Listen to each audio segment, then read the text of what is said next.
Welcome everybody to this conference to celebrate William Dunsmuir's career. Pretty much everyone in this room knows about William and his contributions to statistics and discipline and the school. I'm Jake Olivia. I'm the president of the Stats Society and the New South Wales branch of the Stats Society, and also a member of the Stats Department at the school. I'd say that William's retirement is a very long time coming. I came to New South Wales, and Australia generally, because partly because of William. He was on the hiring committee that brought me here. The first day I arrived in Australia, I was picked up by Ed Williamson, who William has worked with a bit over the years, and I met with William that first day, and one of the first things he told me was that he was going to be retiring soon. So 11 and a half years on, we're finally having an event for William because he finally decided to retire. We're going to have several talks today by William's colleagues and friends. To get things started off, we have a few words from the head of School of Math and Stats at UNSW, from Bruce Henry, and also some comments from Doug Shaw, who's representing the Stats Society. So first off is Bruce. Okay, so it's great to welcome you all here. I should officially welcome some of you to the University of New South Wales, to our School of Mathematics and Statistics. I should acknowledge the Indigenous owners of the land, pay respects to elders past and present. And of course, what we're doing today, gathering today, is to celebrate the scientific achievements, if you like, of the work of William Dunsmuir. And you know that William's been professor in our school, I think, for 27 years. He's been a major contributor in statistics in Australia for far longer than that, for at least 40 years. So, in the scientific sense, William is a leading expert on time series analysis. And he started in that area right from his earliest days, I would say, in research. Back in the early days of his PhD under the supervision of Professor Edward Hennon. Many of you know the name of the Hennon Medal by the Australian Academy of Science. And my understanding is that Hennon was initially an economist. He'd been drafted into statistics by Pat Moran. Many of you know that name as well. The Moran Medal from the Australian Academy of Science. And Hennon recognised that his abilities, Hennon's mathematical abilities, were recognised by Moran, and so Pat had Hennon work with him on a PhD.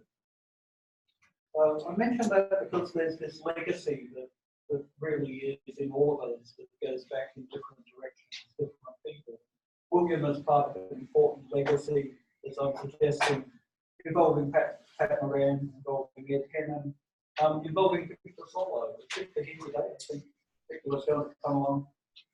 Victor, I read in an email, I don't know if this is true, but I read in an email that William was one called Bill. Now, William will have to confirm which email. It's true. It's true. Ed Tennant's called Ted. Okay, and Pat's called Pat, I guess. Yes. Okay, so we're all good. We're good with that. We've got Sue Wilson here today as well, who's her PhD under the supervision of Pat. Ed, as some of you would know, did his PhD under the supervision of Pat Moran in 1956. William finished his PhD in 1977. Some of you may know that Pat Moran did his PhD under Avram Vesakovich, and he'd been supervised in turn by Markov. So look, there's a lot of you that belong to this tree, one way or another, but they're even here today. After William did his PhD, he spent some years as an instructor, assistant professor at MIT, before he returned to the ANU as a lecturer in 1980. And then William had industry employment with Ceramat, academic positions with the AGSM here at University of New South Wales, and also with Bond University, before he joined us, as I say, in 1993. And William has remained here except for a 2-year period where he took leave as a professor of biostatistics at the University of Minnesota.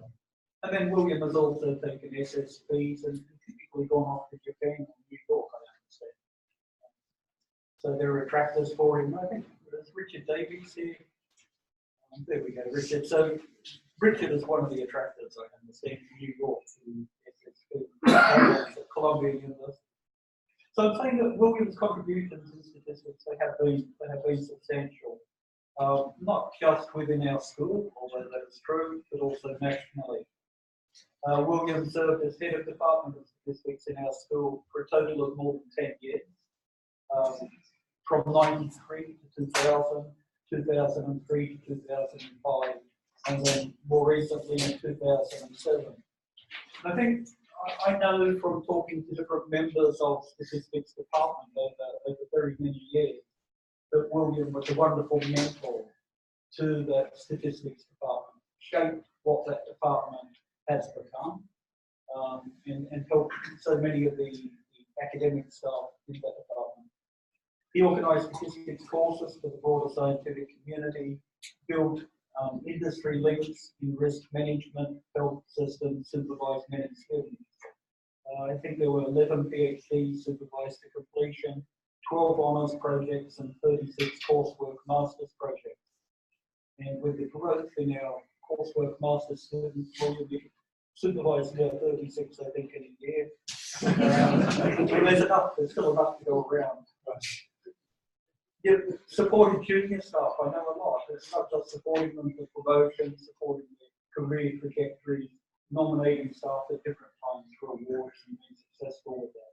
We thank you for that. We thank you for your service nationally. Doug will speak more about this, so let me just skip quickly to note Vice President and President of the Statistical Society of Australia, awarded a service award and honours with life membership of the Society. William's also provided high-level statistical research as a member of the Australian Research Council, the College of Experts in 2005-2006, and carried out extensive consulting work, which is becoming increasingly seen as important at universities. I think it always has been important, but it's been recognised in a way now. William worked for the Reserve Bank, Commonwealth Bank, National Prescribing Service, Australian Prudential Regulatory Authority, AGL Electricity India, Australian Vice Chancellor's Committee, State Education Department. I ran through the list to give you an idea of the breadth of those contributions and great deal of them. William has made leading contributions in research and statistics. His focus has been on theory in statistics, but also on application, particularly with time series spatiotemporal processes, longitudinal data analysis. His contributions have been recognised with various awards and honours. The Koopman Biometric Prize, Fellowship of the American Statistical Association, and elected member of the International Statistical Institute. William's research interests, as I say, they've ranged from this theory to applications, and you just look through a list of papers and you get that idea. I'll read out a few titles quickly, and I do this because I know that writing papers like some creature that you give birth to, and at times there's a lot of work. And so I hope, William, just by reading out a few titles, that it brings back some evocative memory of the period of doing that. So let me say vector linear time series method, the central limit theorem for estimation in Gaussian stationary time series of real-time music perception. So we're becoming applied more now. Space-time modelling of Sydney Harbour winds, air temperature and incidence of fall-related hip fracture hospitalisation.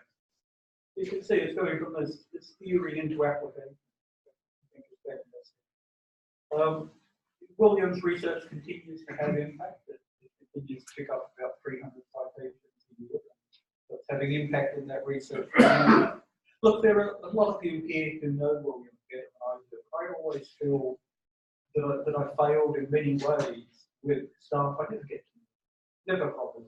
I get this, some slice through this massive phase space that you're wandering around in. And I know that all of you have tragedy, the full gambit of life, hits you. And we just get, this one trajectory that we pick out of that. And William, you've been through whatever the hell you've been through, and here you are, and it's fantastic, the contributions that you've made to other people along the way. We thank you for that. I thank you on a personal note. I've had to consult you from time to time to ask your advice about things, and I appreciate your wisdom when you give me that advice and the freedom with which you give me that advice. You've been a leader in statistics here at UNSW for 3 decades. And your staff, I know, have a great deal of respect for you. So I'm very pleased to say that now that you're coming to this retirement, which has been a long time coming, you're sort of deferring recreational parts of your life by taking on Emeritus Professor here at the University of New South Wales. And we're delighted that you're going to continue that association with us, continue your relationship with your involvement with statistics and with the school. So look, on behalf of UNSW, on behalf of our school, your colleagues here, your friends here today, I wish you the best possible future for you. Thank you.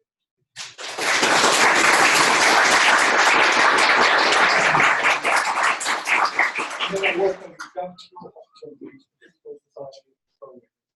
Thanks, Bruce.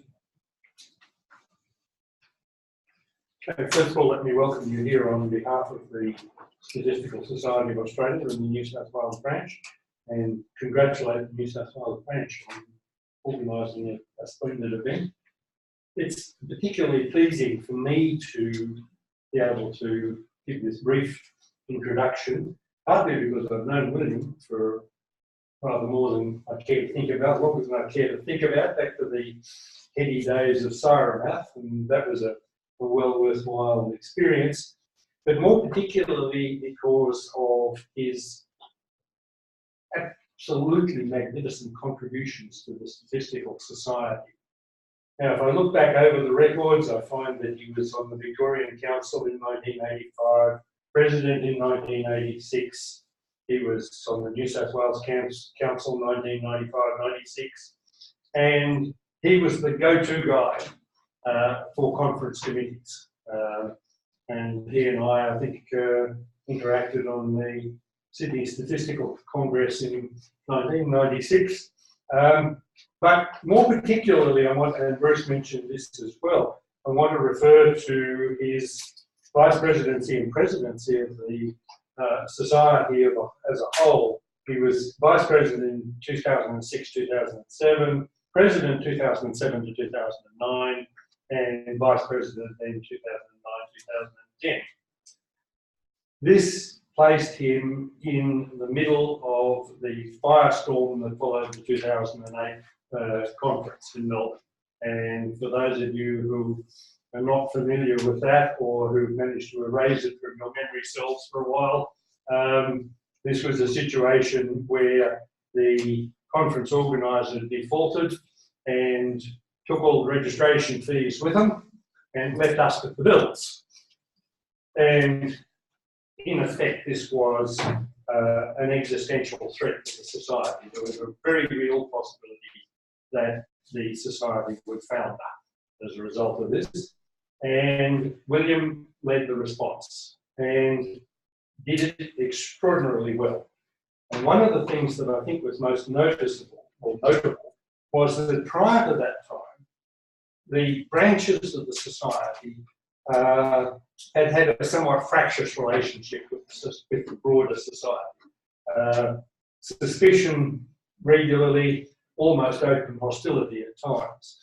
And what William was able to do was to mould these disparate groups together and get them to collaborate on a solution to this problem. And they did, and it was solved.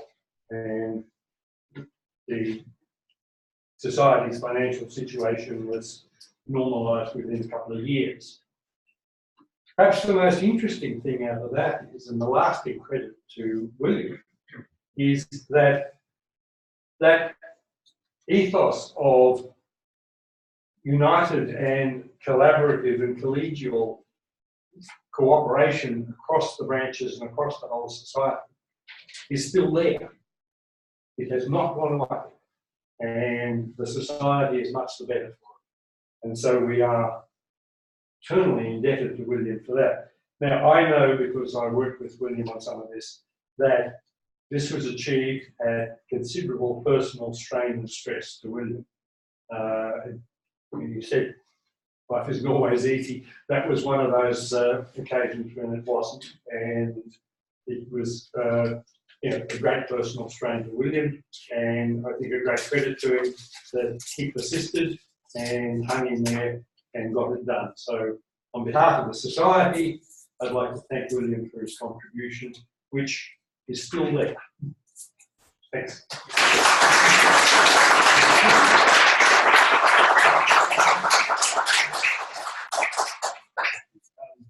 My first speaker tonight is Professor Sue Wilson from the ANU and UNSW.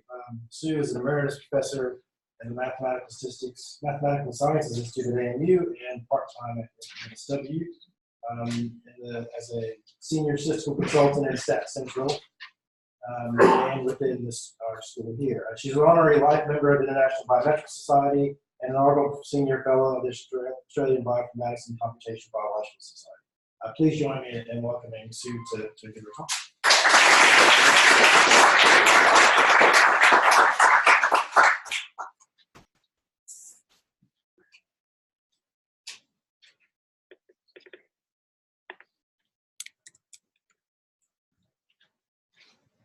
Can I press the keys? Yes, sure. Can you Yes. Thank you, and thank you very much for the opportunity to talk this evening. I appreciate that very much. I've actually known William for 45 years, come September. But in 1974, I returned to ANU, and that where William was a PhD student. Wonder where the title came from. I thought there may be some purists in the room who didn't like me using time series in this context. I'm using time series in the sense of big data and data science. It's a collection of all information over time. So I'm going to go through some of the information I've collected about William over time and at different time points. Mind you, these days they can collect the information and provided your memory system's working, retrieve it again. Mine's depended on a rather faulty memory. So William was a PhD student through to 1976. This talk is basically non-technical. Perhaps some of the other talks will be more technical. But I have a question, and that I've become, of recent times, more interested that in big data. And my question is, what you read is that when it comes to big data time series, and that the methods that we all know and love so well, ARMA and Gauss and so on, aren't scalable. And therefore, what people are doing is bringing also ensemble type methods to tackle this problem, like random forests and decision trees and so on. And then they weight them together using a least squares method. So my question is, can we do something about this scalability, or do we just wait until quantum computing comes and that will solve the problem for us? So that's the end of the technicality. Meet Bill.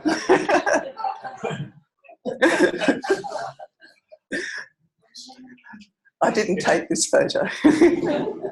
Katsuo Tanaka took it in 1975, Tatsuo, and that was a master's student visiting Ted Hannon at the time. You'll recognise Murray Cameron, there's Katsuo, William and John Henstridge. Is the first one? Murray Cameron. Murray's not here either, is he? Who's the second one? Johnson. The Katsuo Tanaka. Ah, okay. Then William, then John Henstridge. And I just wanted to show everyone had long hair, wasn't that they couldn't afford to go to the barber.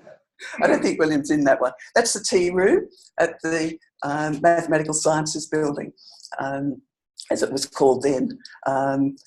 back in 1975. This is the Mathematical Sciences building today.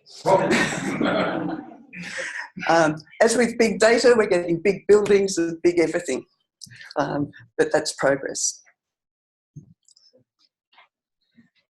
As Bruce has already mentioned, William went to MIT in '76, and I was on sabbatical at Yale University and visited him in Boston for a weekend in 1979. I don't have any photos. I never did take many photos.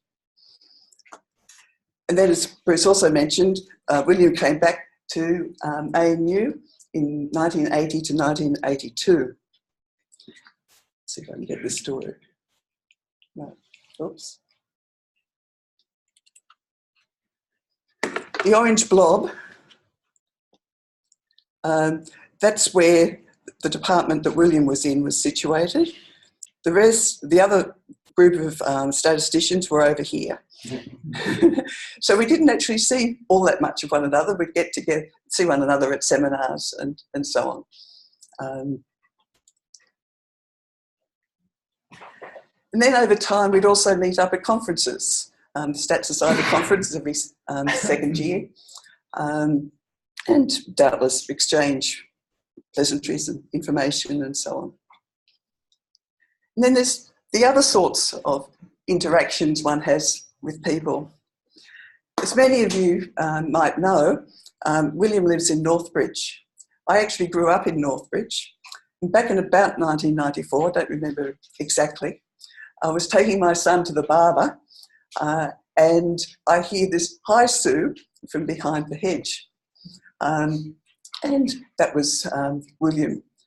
And that was the first I knew that he was living not very far from my family home. And at that time too, I met William's delightful family, his wife Barbara, who's sitting here, and their children Phoebe and Callum. There are also other ways in which we, you meet people, you read things, you know, Stats newsletter or whatever. And in 2007, I was at a conference in Vienna and called by to see Manfred Deisler, and that who'd actually been a visitor on and off, visiting Ted Hannon. And on the coffee table, and that was an econometric theory review paper. And glancing through it, I read about William. So it's in 1977 that Manfred went to ANU and met Ted Hannon and his, and I'm quoting now, bunch of excellent PhD students, including William Dunsmuir, Robert Conn, Barry Quinn and Vic Solo. Manfred was stimulated by the 1976 paper by Dunsmuir and Hannon on consistency and asymptotic normality of the quasi-maximum likelihood estimator for multivariable ARMA models, which was a paper that appeared in Applied Probability. Manfred goes on to say, the consistency proof of Dunsmuir and Hannon was quite innovative, but could be improved, leading to the paper by him, William and Ted in 1978.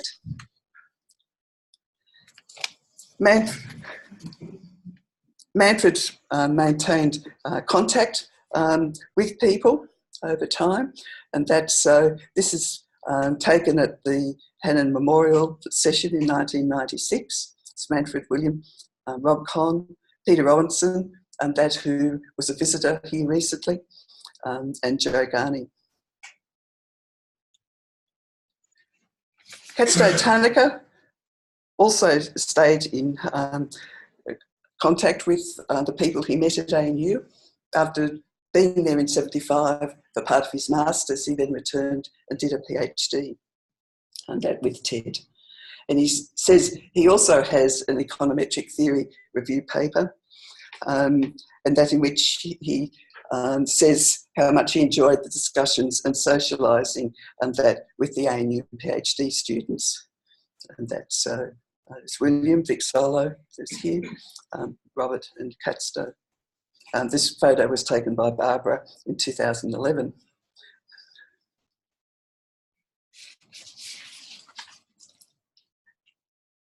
Then in 2008, I formally started my association with UNSW, and that is thanks to William. So both with this school, with the Prince of Wales Clinical School, and now with Stat Central as well. And it's been a very fruitful time that for me. I've heard a lot about what William has achieved, and I'm sure we're going to hear more from the other speakers, and that his contributions to research, his contributions that to UNSW and to the Stats Society.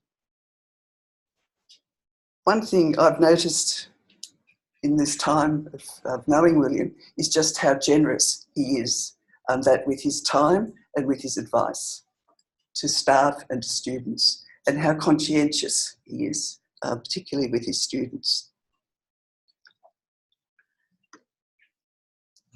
In the past week or so, that while I was thinking about what to write and talking and emailing with other people, a lot of people asked me to send on their best wishes. And this includes not just both Catstow and Manfred Deisler, also John Henstridge and Cheryl Prager, Karen Byth, Margaret Donald, Jeannie Hall, Peter Hall's widow, who said, and I quote, "I remember Bill as a young lad." So that must have been the 80s. I don't know when Bill became William, but maybe he can let us know. Sally Galbraith and Ming Yen Chen, amongst others. So I'm pleased to wish William all the best in the years ahead in his retirement. Thank you.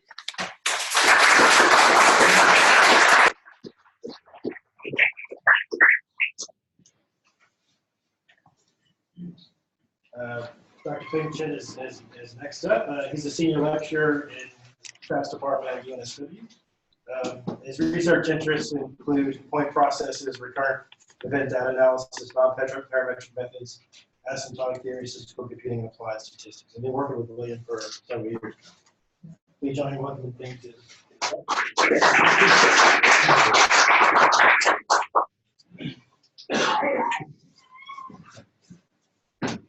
Okay, good evening, ladies and gentlemen. First of all, I have to thank the Stats Society for giving me this opportunity to speak about my own experience and work with William. Okay, here today we have a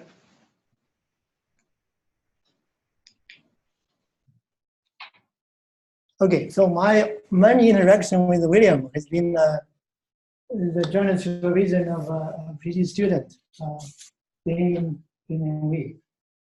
So his work is on the likelihood inference for stochastic volatility models with the intractable likelihoods.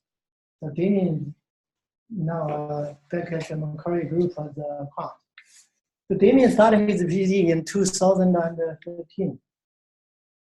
So William kind of brought me on board as a journal supervisor around mid-2013. Which makes me happy as well as nervous. Happy because I had my first PhD student. Nervous because I didn't know what to offer. I didn't know much about time series, I have to say. So William by then had been interested in continuous time Dutch process for some time. And in the literature, there has been various versions of continuous time Dutch models, such as the one by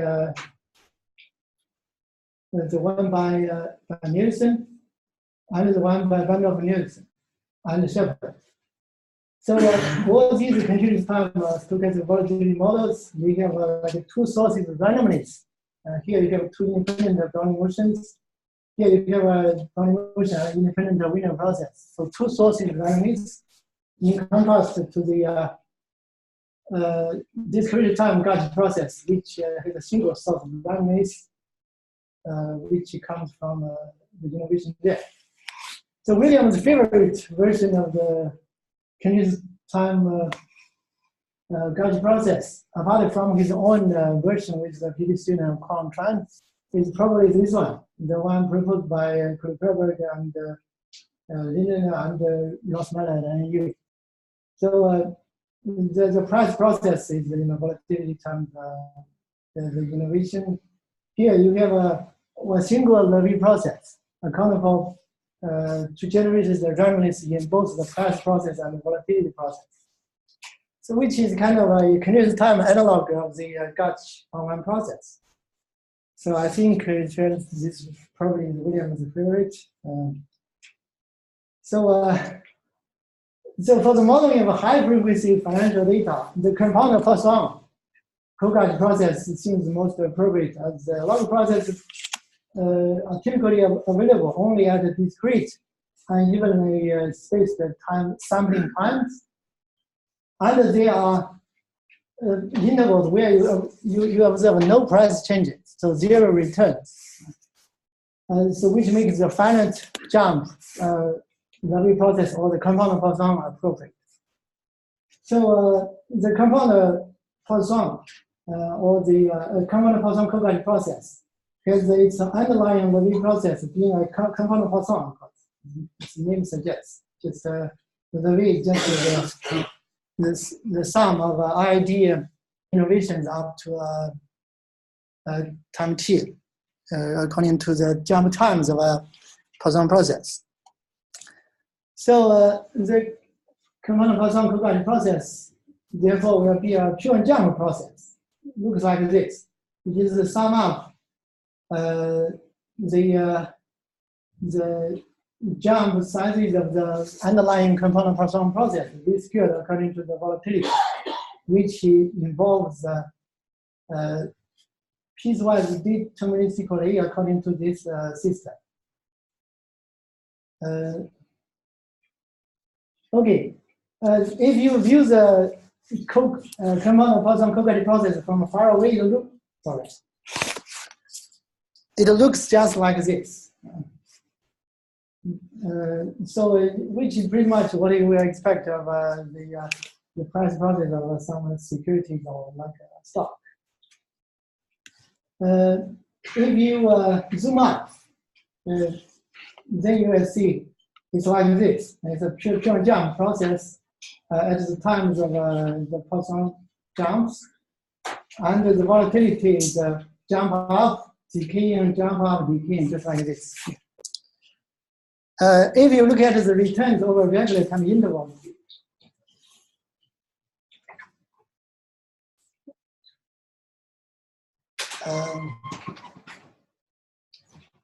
what is this?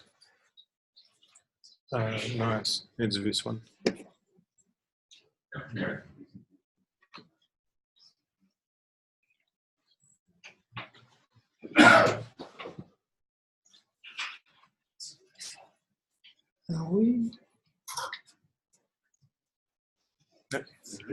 Okay. So if you look at the returns over regular time intervals, it just looks like this. Not much to see except maybe the clustering of volatilities. The ACM plot of the returns, you can see there's barely any serial correlation. There's like a unity return, just like this. But when you look at the squared returns, you can see quite a significant serial correlation up to very long lives. Also, when you look at the returns of the histogram, you will see it's a rather heavy tail distribution, even though we start off from a normal noise, which is very thin tailed. So it pretty much agrees with some of the stellar facts of high frequency financial returns, making this process an ideal model for the modeling of high frequency financial data. So this project initially was concerned with the inference for co-gauge one process, especially with returns at exactly spaced sampling times. This was the very motivation that people introduced the continuous time gauge processes. Then available methods to fit the gauge co-gauge process include the method moment, which works only for regular spaced time series data, and the maximum likelihood method by Rosmiller and colleagues. But this estimator is not consistent in general. And then there's a MCMC, a Bayesian approach by Mueller. So before I joined in, David and William had been trying to make the method moments work on the regular space data for quite some time. And together, we also tried for the longer, and it went nowhere. So we also actually experimented with the MCMC Bayesian approach, but we just could not reproduce the work of Mueller. So of course, we also thought about maximum likelihood, right, for inference. But the likelihood seems impossible to evaluate. The reason is that the likelihood relative to the log process levels at arbitrary times seems to involve a high-dimensional or even dimensional integral with respect to the sample path of the co-guiding process, just subject to this constraint. And it's like some sort of a co-guiding bridge. You have to time down the process at certain points, but anything can happen in between those points. So essentially, the problem is that we only observe this process at these sampling points. What happens in between them, we have no idea. So these are just the problem, the data we have. These points have nothing to do with the jump points of the underlying process. So then around late 2013 or early 2014, we prepared a moral journal UNSW the stats, and he gave a series of lectures on mean field integration. In one of those lectures, he mentioned the product of normally constants gives the likelihood. So that comment actually is the reason why we started to look into approximating the likelihood using particle filters or the sequential monocolor approach. So the most important step in making the MC work is probably to express the likelihood in a slightly different form, not as a path integral, but as just as the general density of the observations or the data. And then you can rewrite them in this product of conditional densities. And then you can do some further conditioning, like since this guy, of course, is very hard to do. But if you include something, put in the conditions, making this guy easy to do, then this typically helps. This is just like doing a conditioning on some state variables of a hidden process. Then you can approximate using sequential Monte Carlo. Right? Here you just take an ID sample if you can manage from that distribution. And then you can approximate this conditional density, use the average of these conditional densities evaluated as those particle values. Now the problem, of course, is to generate those particles or from the target distribution. So typically it's easy to do when I equal to 1. At the very beginning, it's typically very easy to do. Now for later times, like I equal to 2, 3, and so on, there is a very easy to see relationship between the predictive distribution you are after and the filter distribution of the hidden state given the observations.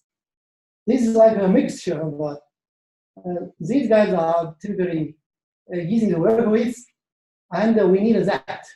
We need the filtering distribution. Now, the filtering distribution actually is linked from the previous predictive distribution using the Bayes law. So to get this, you just need to multiply correcting or reweighting density to that predictive distribution you have from earlier. So you can do this approximation, right? At the beginning, you can take a sample from the initial predictive distribution and approximate that distribution uses the empirical distribution, and then multiply this to that. And that can simplify to this. Up to a certain constant at the bottom. This constant here is what a pure ideal model is talking about. Then if you multiply those together, you get a likelihood. So this is the strategy to generate particles in a sequential manner, right? You first you have a sample from before, and you resample them, use relative weights, WIs. WIs is just the conditional densities. Evaluated as particle values, and then you simulate for each fixed value of the particle. You can generate one sample XIB from this distribution. This typically is very easy to work with. So this is how you can iterate. This applies not only to hidden Markov models and to general processes. This is a very simple but very powerful tool. So now, specifically in the compound Poisson cooperative model, some choices of the hidden state, including these, like you can include XI, you can include anything about the underlying compound Poisson process into the hidden variable. This is a better choice, as then YI will be degenerate, because you have to add up the rescale innovation to make sure they are equal to the observed value. You get true or false, and so that is the degenerate. You cannot evaluate likelihood very usefully. Another choice is to include everything except the last jump in the underlying compound Poisson process. This again is not a very good choice because this XI dimension is varying. It's not easy to work with. On computers, when you need to store the particles, you don't know how long the vector should be, and so it's not really easy to work with. Or you may choose this one, XI equal to sigma squared tau -1, which is the volatility at the beginning of the interval.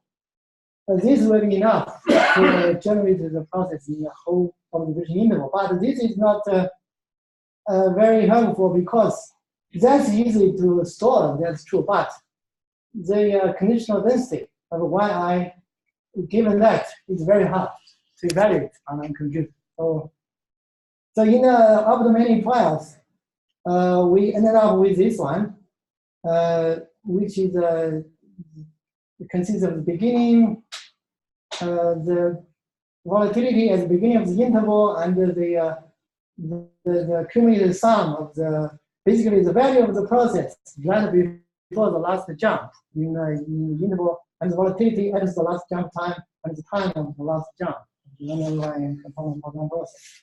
This is a good choice because this is easy to evaluate, and this guy is easy to simulate from, and XI is a fixed and a pretty low dimension, and so it's easy to manage. And the SMC approximation to the likelihood is not yet suitable to be directly optimized with the MRE. Although it's only good for some other purposes like pseudo mining or MCMC, but for frequency it's not really helpful yet. As it's not smooth with respect to the parameter. You know, when you fix the randomness in the Monte Carlo simulation. So what's the trick here?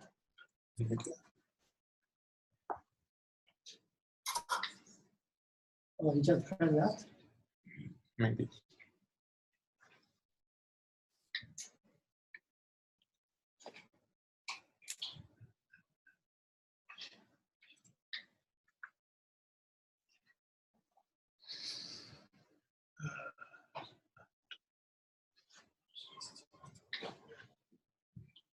Okay. On the meantime.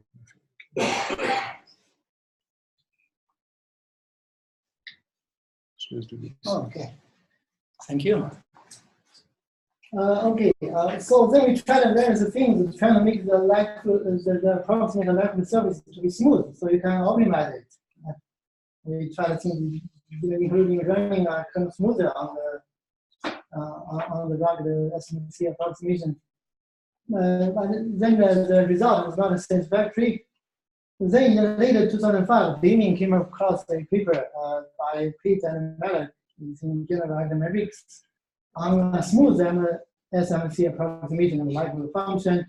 And then Damien was able to adapt their method to produce smooth approximation to the component potential match likelihood.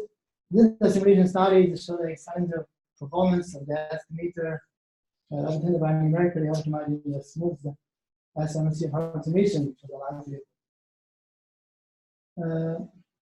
So after mastering this trick, Damien was quick to apply it to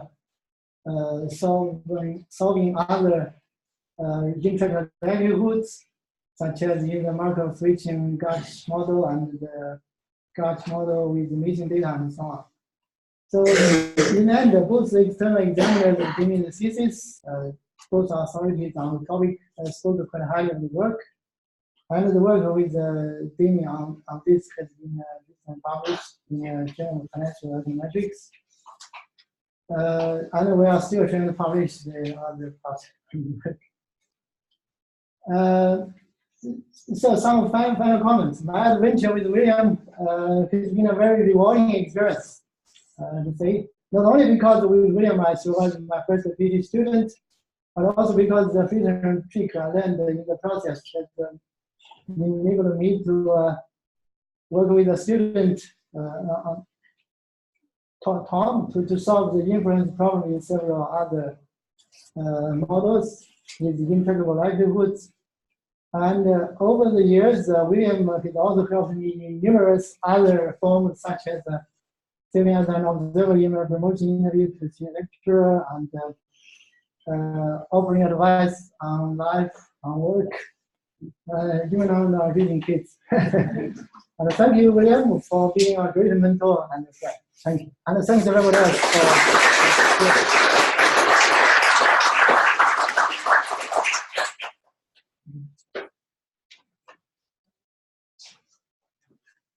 Our next speaker, David Scott, is a retired associate professor of statistics from the University of Auckland.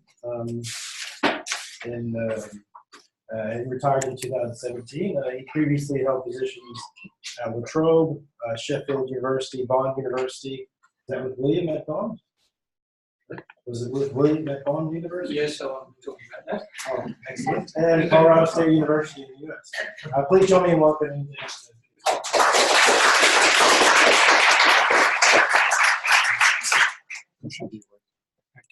Yeah, that front. And that one is the laser.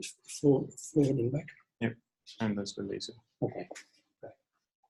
Yeah, so initially, I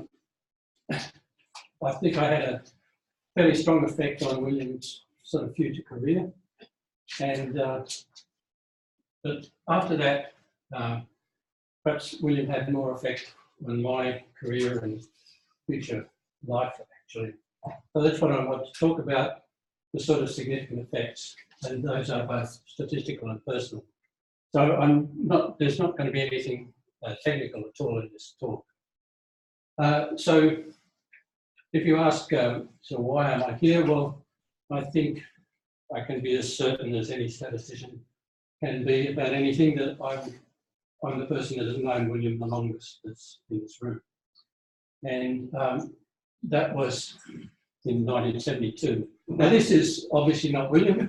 This is Prof Dylan. This is how I sort of remember William at that time, and it's sort of appropriate because there's a piano there. William likes to play piano, and it's sort of very musical. But how we met really was over a book, if you like. So I finished my PhD in ANU and started teaching at La Trobe in 1972. And the first course that I taught at that time was a joint probability course with people from La Trobe and also from Melbourne. And William was in that course. So we studied this book, the excellent book, probably superseded these days, but one of the advantages is it has wonderful problems. I was told once that Peter Hall did all the problems in Chung in his honours year, which is pretty remarkable. So we didn't do all of them, but all the exercises were taken out of that. And they're quite challenging. So in that, sorry? I get the hard ones. Yeah, Peter just did the easy one. Yeah, so that was the book that I used for the joint course that I taught at Melbourne University, and we had some excellent students there. And after that first course, we had a fairly small group at La Trobe, and so William and I then did a reading course for the further part of Chung's book in the second semester. So yeah, that was kind of typical with a small group. There was only a small number of us at La Trobe in the stats department, and we were trying to offer a full honours course, if you like. So really then, I guess William and I, over time, became very good friends. We were similar age. William will probably describe his early checkered university career, but it turned out that we were just 1 year apart. I was a little bit older, so even though I'd finished my PhD, I was teaching William at that time. And of course, as you probably know, a lot of William's work in the future involved that sort of probability theory, limit theorems and the like. So, as I say, we became very good friends, and this is the famous hairy guy's photo. And when I say I influenced William, I advised him basically to go to ANU. I'd been at ANU, I knew it was a good department.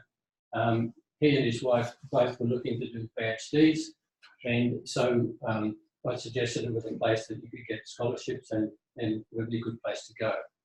So that was, I think, in 73. I know it was before 74 because of the car, which is my old Renault, and we had a puncture and we're fixing it. So that was that. And so at that time, then that was when William had been doing his PhD, and in fact, then he was best man at my wedding in 73. Now, there are, I can point to 3 epiphanies in my that relate to computation and computing in my life. The first one was when, after my computational engine being a facet electromechanical calculator, my first epiphany was when I actually had an electronic calculator that could divide instantly. Some older people might remember this. The third one actually involves Richard Davis, and that was in 1994, and that was at Colorado State. And Richard took me into his room. He said, "Come and have a look at this." And he had an early version of Netscape, and he clicked on a link and took us to the weather in Denver. And I thought this was just the most amazing paradigm. This was going to take over the world. And actually, that was correct. But the second thing was this, and this was due to William. So what happened was I was on sabbatical in Germany, came back through the US and visited William in MIT. And so it was another one of these, "Oh, come and have a look at this." And William took me down to the basement and he got under this teletype like this.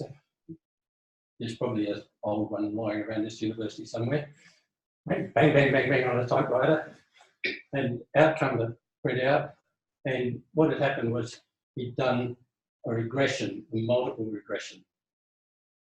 And this was kind of amazing at the time because, you know, at that time you wanted to even do a regression with two variables. You had to do sums of products and sums of squares and et cetera, et cetera. And he'd done a multiple regression instantly. And that said to me, hang on, I'm going to have to learn about these computer things. They're going to take over the world. And so I actually sort of went for a bit of overkill and subsequently enrolled in a graduate diploma of computer science. And there I met my wife, second wife. And so I can definitely say that William had a huge effect on me. And also it wasn't just personal effect, but professional effect, because subsequently I got a little bit sick actually of what a good friend of mine described when I asked him, when I saw him from time to time, asked him what he'd been doing. He said, I've been letting N go to infinity a lot. I sort of got a little bit sick of that, and I got much more involved in computing and also consulting.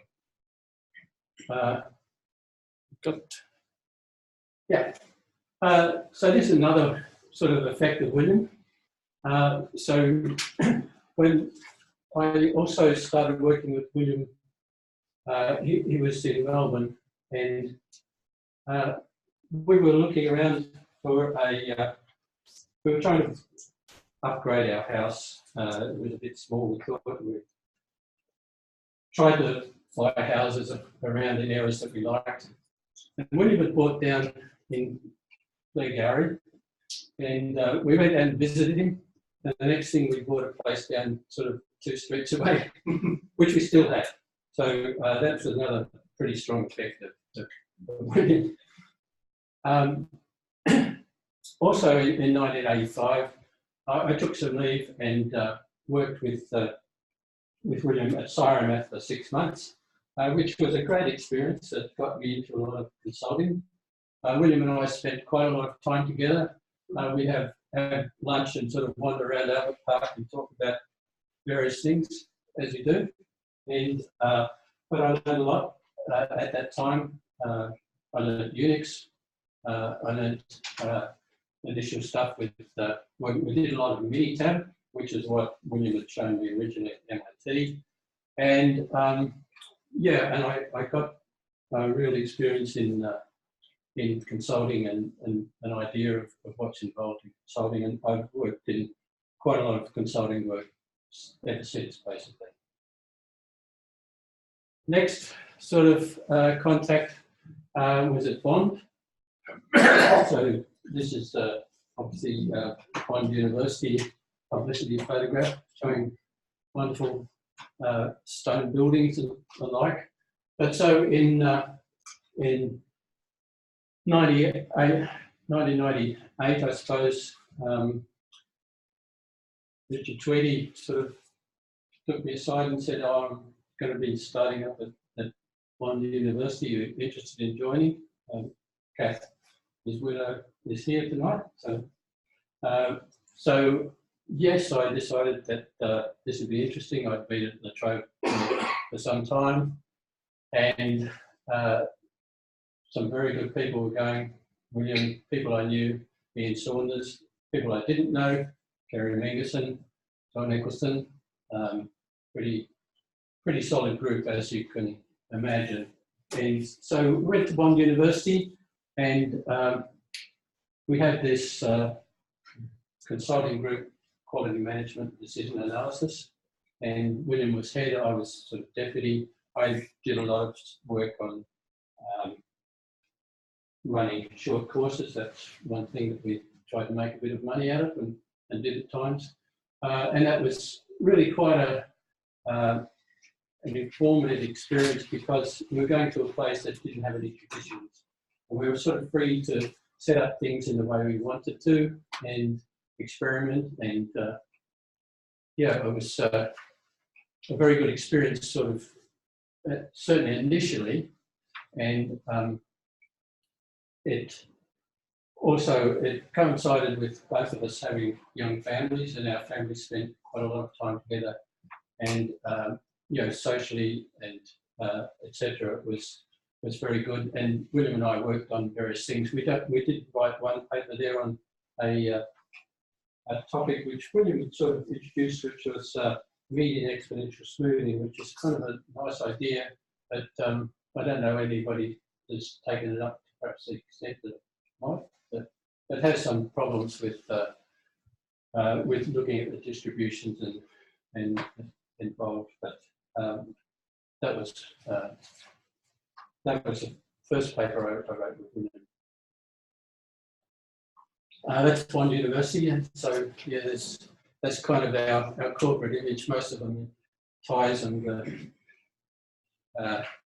looking very formal. I'm not sure why I wasn't there, but there you go. Kerry there. Sorry, Kerry Megson. No, Kerry's not there.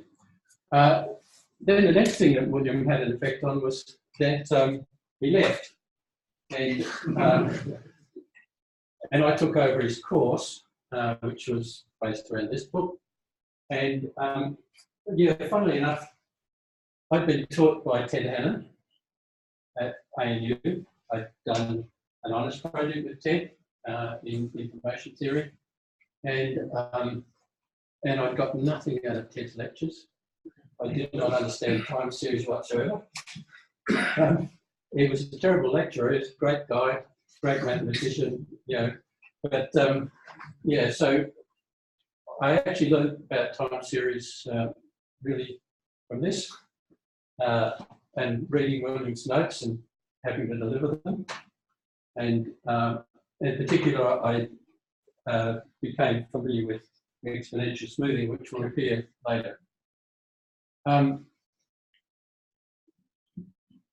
was contemplating putting in another slide there, and I thought, oh, maybe it's a little bit too long, and etc. But Doug Shaw brought it up in a way.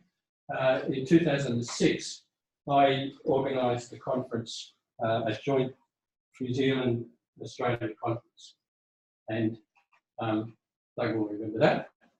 William will remember that, and unfortunately, financially, it was a disaster. And I kind of knew that as soon as I got the quotes of how much it was going to cost. But I kind of went ahead because I figured there hadn't been a joint conference for however many years. And but yeah, I did settle William with a bit of a debt. And he kindly said, well, that wasn't the main problem. And as you know, as Doug alluded, there were very serious problems with the finances of the SAT Society, and I contributed something to that, but perhaps not that much. But William certainly said not that much.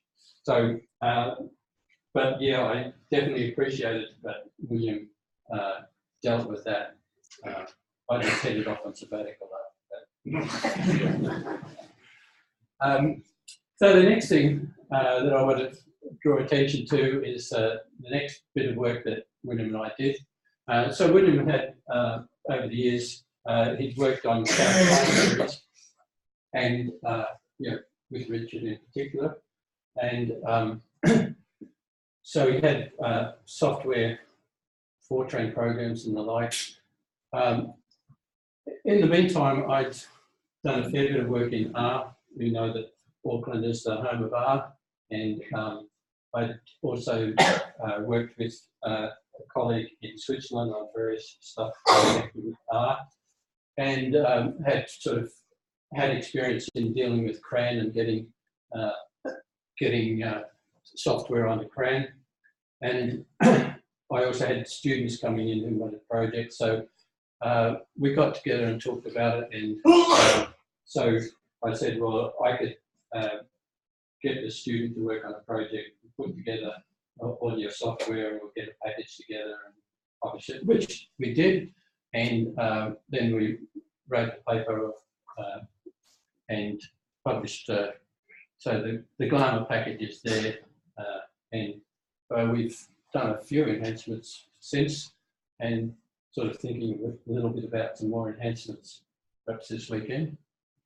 And and this is just some of the sort of nice graphics that we can do that appear in that paper. Oops.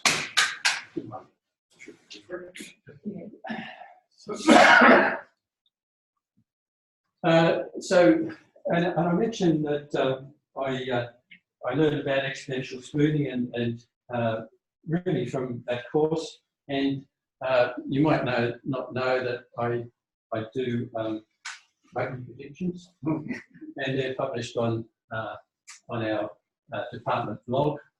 And this is just a bit of a site that will point to how many hits I got in the most one.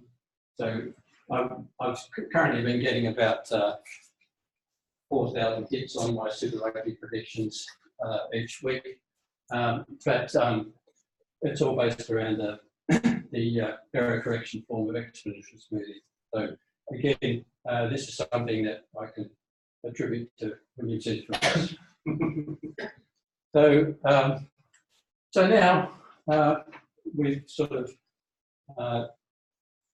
like to do things together if we can. We don't get together very often, but William's got a great interest in walking and tramping, as they call it in New Zealand. And this shows us a few years ago, Queen Charlotte Sound, really nice walk and enjoyable times together. And I'll just finish up with this one. My wife would say is evidence of geriatric incompetence when confronted by newfangled technology. But I maintain it was just a terribly poor display and very bad lie. So anyway,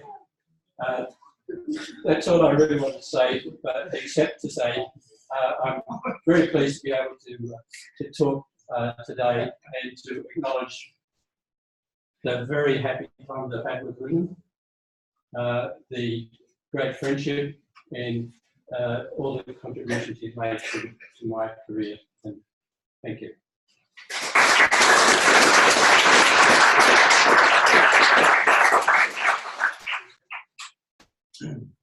Okay, our next speaker is Colleenanne Richards, who's a lecturer at UTS, and she previously worked in financial markets for almost 15 years, with career change inspired during her doctoral studies under William. Please join me in welcoming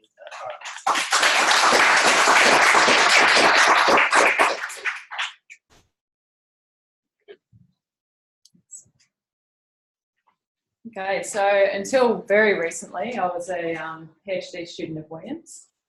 I started with him in 2011, and when we talk about a delayed retirement, I might have been a contributing factor to that. So the perspective I'd like to bring to this celebration of William's career is one of a student for almost 8 years. And I guess it won't be a surprise to any of you, I've learned a lot of statistics during that time, but I've also learned a lot of life lessons from William, which I think is a solid theme throughout this session. So to start with, so I'll be talking about some work that William, Gareth Peters, my other supervisor, and I have tackled over the past few years. So we're presenting a condensed version of that and intertwining that with some life lessons that I've learned from William. But I'll start with the first one, and that's about giving a person a chance. I think it's probably one of the greatest gifts one person can give to another. So William gave me a chance by taking me on as his student, and I had a dream of becoming an academic, and I started my academic career in January of this year, so thank you, William.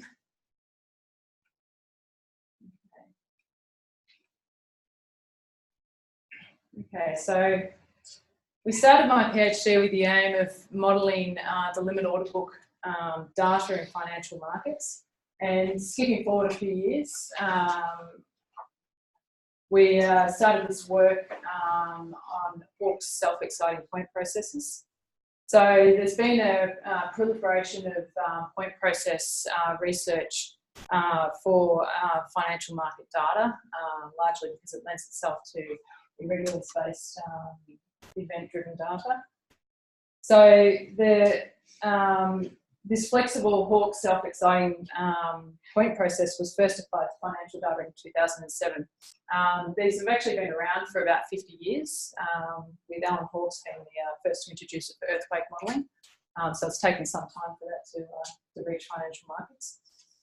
And one of the neat things about this process is that you can incorporate marks into the model, so that helps to enhance predictions, which I'll talk about a little bit later. And I guess as the motivation for this talk is about the inclusion of marks and also the challenges with that inclusion. Now, so just on the aspect of marks, so with the Hawke's processes, actually I'll go back a slide. I should point out here that so we have Feng Chen in the audience, so he's done quite a lot of work in this space as well. I think I've left out a couple. It looks like the work's been extended since I last updated the slide. So there have been many extensions to the models, but one area is where there's not really much literature is the inclusion of marks into the Hawke's process. Now this is, so this presents the papers. I may be missing a couple now, but the papers that are available where there have been marks included, and the number of papers that have been written on Hawke's processes in finance is significant. So you can see that's not very many. Now there's a number of reasons for that. There's significant computational challenges with fitting the full likelihood for parameter estimation for the Hawke's process. Also marks in financial data are very difficult in terms of specifying the statistical properties, and also there's many marks that can be defined. And along with that comment about there being many marks, there's no proposed method for detecting existing marks, which is where our research fits in. Okay, so here we introduce the limit order book. Now I'll try not to delay on this too much. So this is an example, a very simplified example of the limit order book. If we just use an example of if you wanted to buy some BHP shares, you've got a view on the price, you might submit a limit order at a specified price. So that would go into the blue area, which is a bid side. There's a price time priority queuing system. If you were happy to execute at the current price, you'd submit an order. If you're buying, you'd hit the offer, which is the red side. So that's a market order. And if, say, your limit order that's sitting on the blue side, the market's moved away, you might cancel that. Now, there's many other events that can happen in the order book, but we simplify this down to these three core events. And that actually brings me to the second lesson from William outside of statistics.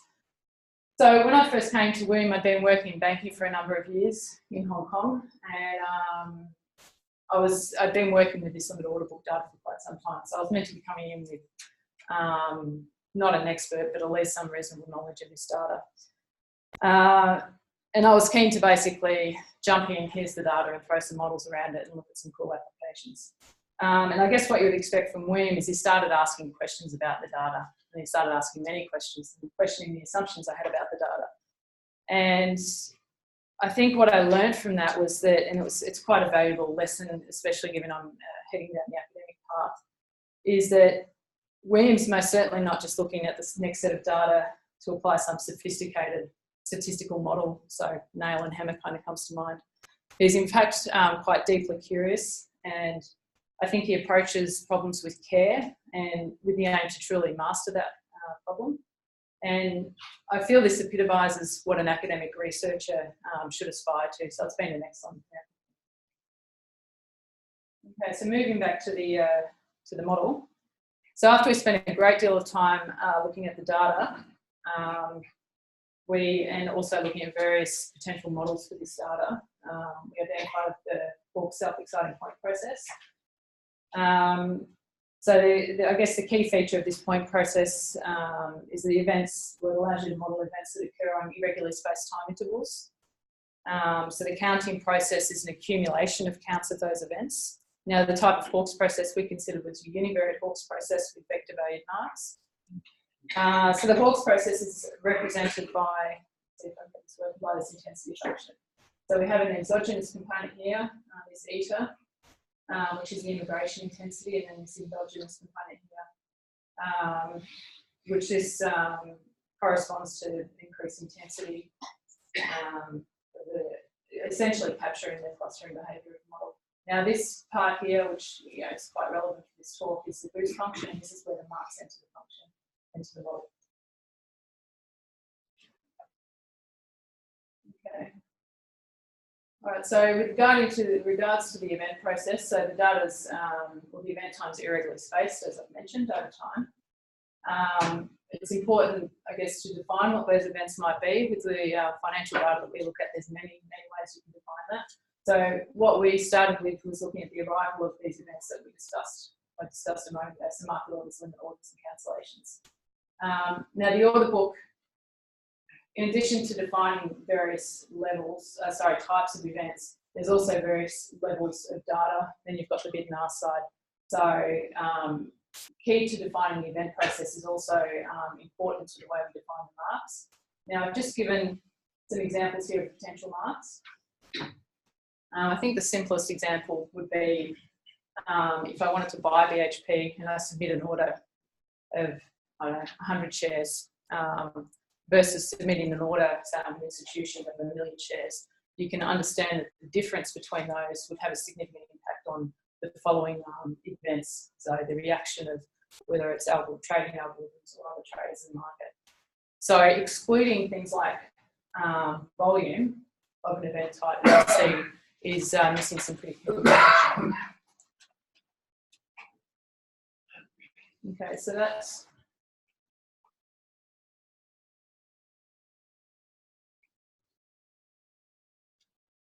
okay. So this is just demonstrating, I guess, the application of the Hawkes process to a set of data. So here we've just got quite a simple Hawkes process with one mark with the volume of the events. That was just the example I just gave. So the first chart is the times along here are regularly spaced, and then we have the counts of the events within those regular spaced time intervals. And we can see there's some clustering behaviour, which essentially motivates our consideration of the Hawkes process. Here we have time over irregularly spaced intervals and the intensity process. So this is the Hawkes process. And if we zoom into this small amount of time here, I should mention that this is the order book data for silver futures. So futures, the asset futures over the commodity silver. And this is 3 seconds of events. You can see there's quite a lot of events. So it's pretty high frequency data. Now, there's a couple of things happening here. So when the time intervals, so events are closer in time, we'll see an increase in the intensity. And also the marks, when the marks are included, they boost the intensity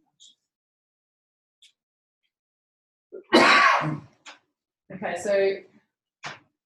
so I guess with that in mind, we can see that the Hawkes process is obviously a great candidate for modelling the limit order book data.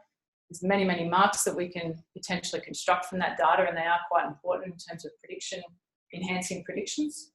But on the flip side, we have a lot of challenges with fitting the full joint likelihood, and also ways to detect what marks matter. So this motivated the score test. Now this is a well-known test in statistics and econometrics. The key advantage of this test is that the Hawkes process can be fit under the null hypothesis that the intensity is independent of the marks and it's not boosted by their values. So here we define the empirical score statistic, which is this here. And now William will obviously talk more about that in his discussion. The SN is a normalised, it's a normalised score vector, so this is evaluated under the null hypothesis. And this omega n is the covariance matrix of the SN under the null hypothesis. Okay, we need to mention a little bit about the boost function because this is where the marks enter the Hawkes process. So the derivation, for the derivation of the score test, so we require the derivative of the boost function with respect to psi, and this is evaluated at 0, and so we end up with quite a simplified version. or quite a simple expression for this. Now, just in the interest of time, I'm trying to push through a little bit. Okay, so the asymptotic distribution of the score test with the null hypothesis that the marks do not impact the intensity function of the marks self-exciting point process is shown to be chi-squared. So William's going to talk more about this. The simulation results I'll show next are related to size of this score statistic. But my third lesson that I learned whilst studying with William is that I'm most certainly going to stick to applied statistics. This is not my strength. Okay, so simulation studies, which is where I was much more comfortable. So the setup of the simulation studies, so we can see just for this discussion, so we have 3 sample sizes. We consider various boost functions. They can take many different forms. Here we've considered the linear and quadratic. Various marks density, so exponential, Poisson, and GPD. We chose those because they're sort of, I guess, representative of certainly the GPD, the heavy tails that we see in the marks, and pairs of independent marks and serial dependence. So these choices were very much informed by the actual data sets. Now, before I move to, oh, sorry, I should also mention we use the Irregular's modified thinning algorithm for the simulations. So before I jump to the actual results, I'll just skip through this. The 4th lesson I learned from William is that he's almost always right. I say almost because maybe there might have some views on the always right part.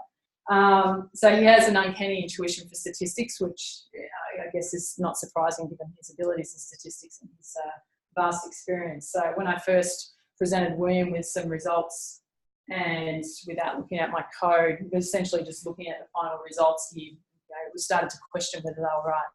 And I went away thinking, of course not saying this, thinking, I've been over this many times, I'm certain it's right, but to be compliant, I checked, and of course it was right. So I very quickly learned if there was even a raised eyebrow, I had to go back and check what I'd done. Okay. So now, just with regards to the first assessment, so we're looking at the reliability of size. So this is across various combinations of models, which I note here, but I won't go into the detail of these just in the interest of time. So here we've calculated the empirical tail probabilities, which are obtained using a proportion of simulated score statistics, now exceeding the nominal 1, 5, and 10%. And this is under the degrees of the chi-square distribution with these degrees of freedom are. So almost all of the simulated probabilities are within the 95% ranges, which are expected around the nominal values. And also we can see that for sample sizes, for the different sample sizes, the size is reliable. And this is important, obviously, for practical application. Now, these 2 charts represent 2 different sample sizes. So this is the smaller sample size of 500 and the sample size of 4,000. So the horizontal axis here is the boost parameter and the power of the score test. And I guess from here, the key takeaways are that we've got good power characteristics under various marks distributions. So we use quite a lot of models here. So different marks distributions, different specification for the boost function, and for a number of marks dimensions. And it obviously behaves as we'd expect as the sample size increases. And also with the heavy tail distributions, we see improved power. Okay, so one thing that became quite key with this study was the empirical moments versus the estimated theoretical moments. So the trying to fit a distribution to the marks is very challenging. It's very messy data to work with. So we tested to see if there was any degradation in the power of the test by using empirical moments, and we can see here that there wasn't. It's assuming that their moments do exist, it's certainly the recommended way to go about using this score statistic. Okay, now there's a whole bunch of simulations I've left out of here. So this is jumping right ahead to basically throwing everything but the kitchen sink at this test. So as I mentioned with the marks, there's serial dependence, there's heavy tail features. We'll be considering many, and there's often joint dependence.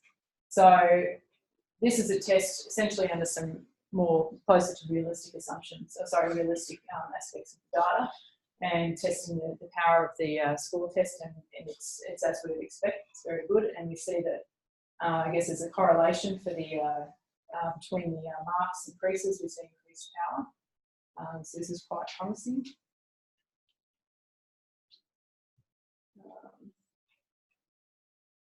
Okay, now we get to this application to real data, so still silver futures. This is across 10 trading days, I think, for 2015. Looking at 21 marks. Now these are just, as I said, there could be hundreds, but we've selected 21 that looked reasonable that people might consider in practice. And we've run the score test across different time segments for those days. Now the lighter colour indicates that the marks parameter for reduced function is significantly different from 0 at 1% level of significance. And I guess one of the key points here is that again, as I mentioned before, the score statistic is uses non-parametric estimates of the moments and the serial correlation in the case of serially correlated marks, which means that the fitting or the assessing of the significant marks for these complex data applications is quite straightforward. Now, the fifth lesson I learned under William's supervision is one of flexibility. I thought I was going to start my PhD here, but in fact I ended it here. So I think, in terms of just being flexible in the way we approach problems, investigating the data, taking the time to take a big step back and reevaluate is quite important. And I'm incredibly proud of the work that we've produced. It's far better than I could have ever imagined. And I also have a big list of things to look at, which I plan to do during my PhD, so that should keep me busy for quite some time, no doubt. Okay, now to finish off, I'll skip the conclusion. Okay, so this is a picture of only a couple of weeks ago, actually, of William, myself, and my 2 kids. Now, I showed this to somebody and they said, "Where's the second kid?" He's up here, it's a bit of "Where's Wally?" Busy time with Wall. So for those of you that are old enough, the years between 30 and 38, which is 38, which is where I'm at now, there's a laundry list of events that happened during that time. So for me, it was having 2 children. I think Thomas was 4 months old when I started my PhD. Back in Hong Kong, it was a brilliant idea to come back to Australia and study a PhD and have 2 kids because I assumed they'd be sleeping the whole time. We moved house. I went back to banking for a year when they were 1 and 3, and that was probably the most miserable life of our time, family life, miserable year. It was a whole series of things, as you can imagine, good and bad. And I guess, without having, so again, another lesson is one of generosity, patience and support. So William was always very generous with his time and consistently supportive throughout my PhD. And you learn about the importance of teamwork, and I've got no doubt under supervision of maybe various other people, I would never have achieved the dream of becoming an academic without his immense support and kindness. And one other thing I did want to mention before I finish up, now there's this dreadful cliche of behind a great man there's a great woman, which I don't like. So I'm going to change that slightly. So behind this great man, I think there's an equally impressive woman, Barbara, his wife. I've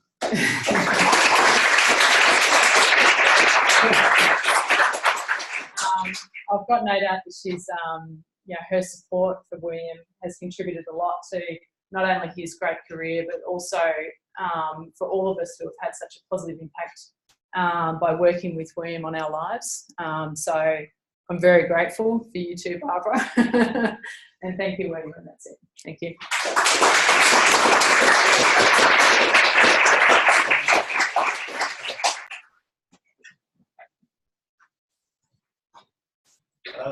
we are a bit, we're way past time.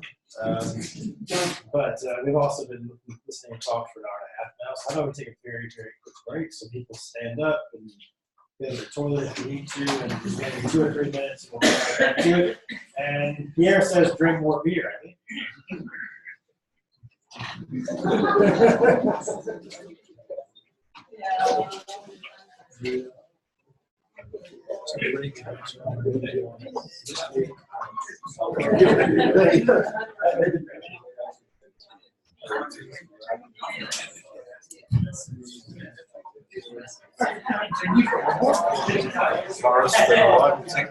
Yeah, there's always something wrong at some point.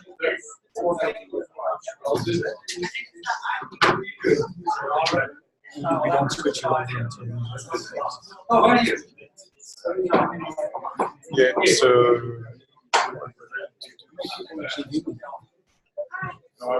there are 4 participants. I think one is here, the second is here, and then the 2 others are one of the other constituents.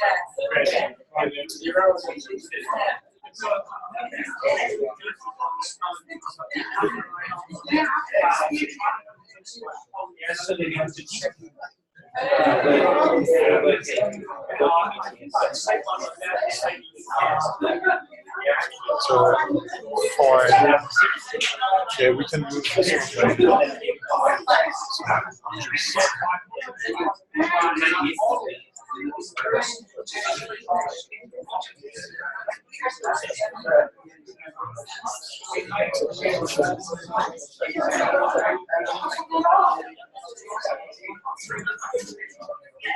Okay, so now I'll switch.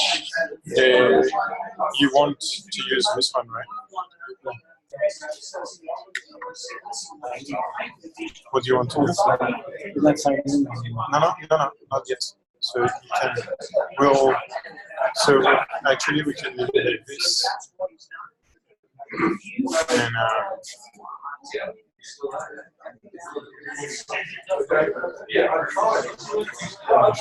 And then we'll do share screen. So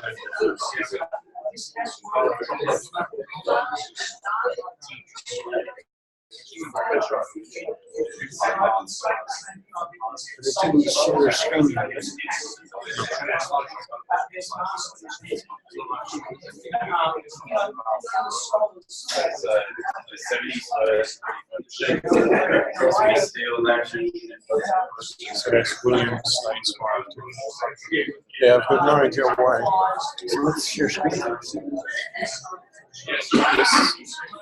So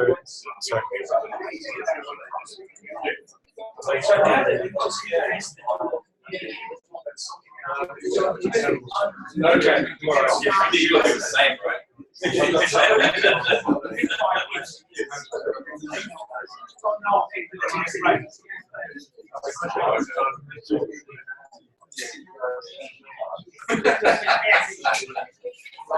You sure the hand you give it away.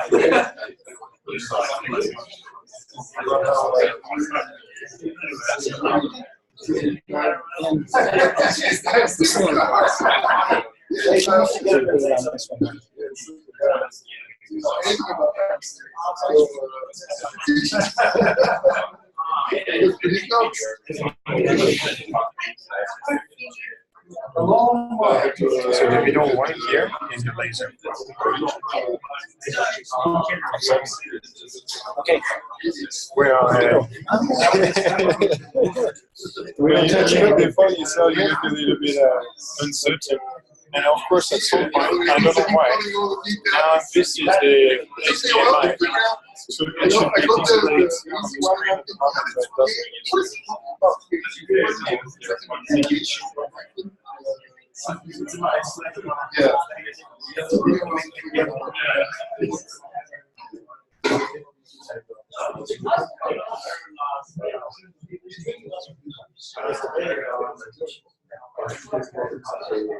Yeah, there's no one online.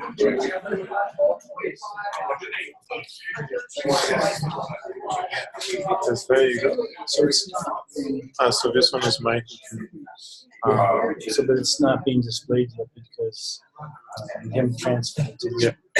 So you might as well transfer it. This nice ones. Right. You take good.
Okay, everybody, we'll get back to our last couple talks.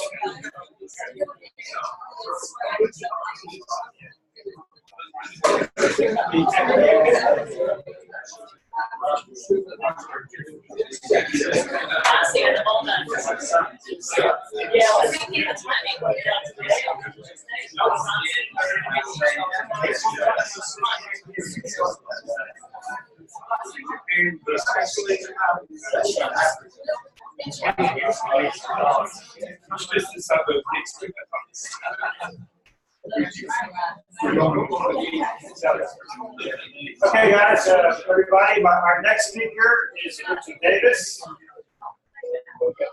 Richard is the chair at Howard Levine.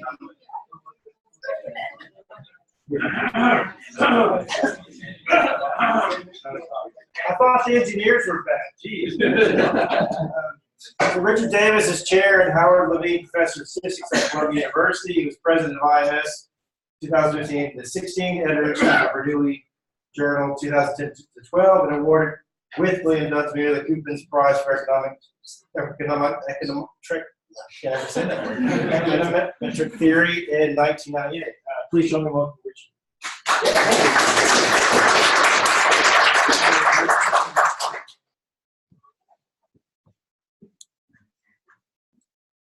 Okay, it's a pleasure to be here.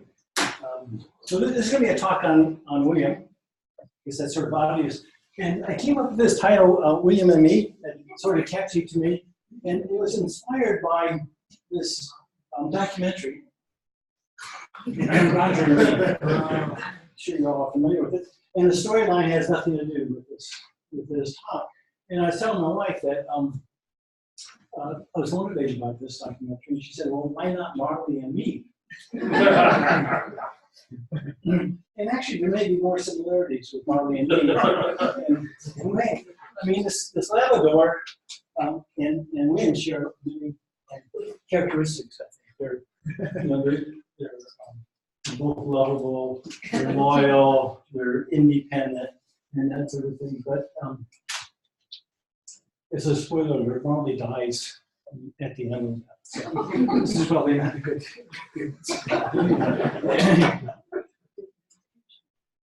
Okay, so William's on the right there. We're sure. And so I changed this to William intersect Me.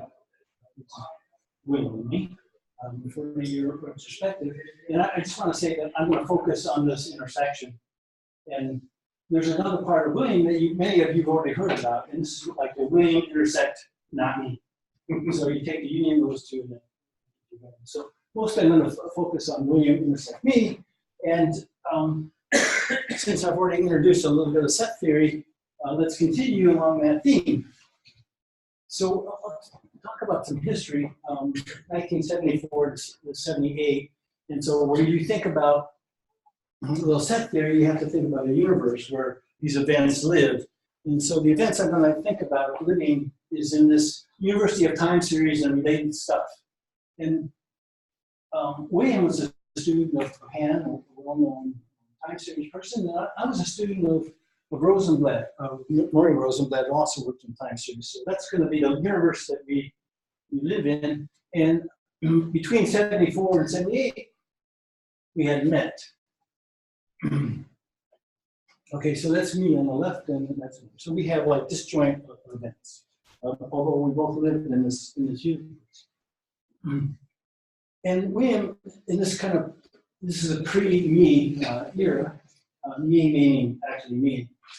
And William, professionally already heard about him. He did this PhD at ANU, and then he became assistant professor at MIT, working in Chernoff's group in fall 1977, although I think Sue said 76, so I'm not really sure about that. But his research at that point, I thought, was really way ahead of its time. And you think about some of the themes he was working on now, and these are topics you can see that are still active in the time series and the statistics community. So one is a vector linear time series. And I think, I remember William explaining this to me that Han said, why don't you look at the vector armor process situation? And when we do things in statistics, we take random variables and then we make them vector, we just make them bold. So we take the letters and we make them boldface, and that's why I threw bold the V there for vector armor. And so that's all William had to do was to change those notation and bold instead of regular and stuff. And then the coefficients had to be matrices, of course. And I think, to Hannon's surprise, what William told me, it wasn't quite as simple. It's kind of complicated. And if you've ever looked at these sorts of models, there's an identification issue.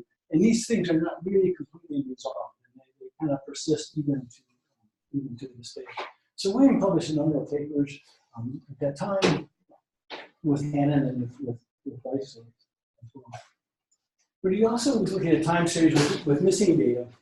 And some of this work was with Peter Robinson, and this idea of missingness is pervasive now in many areas of statistics, especially with this machine learning group. And you can think about the Netflix data where people watch movies, but everyone doesn't see every movie, so you don't know whether they like every movie or not. So there's this missingness, and it's more complicated because missingness is not necessarily at random.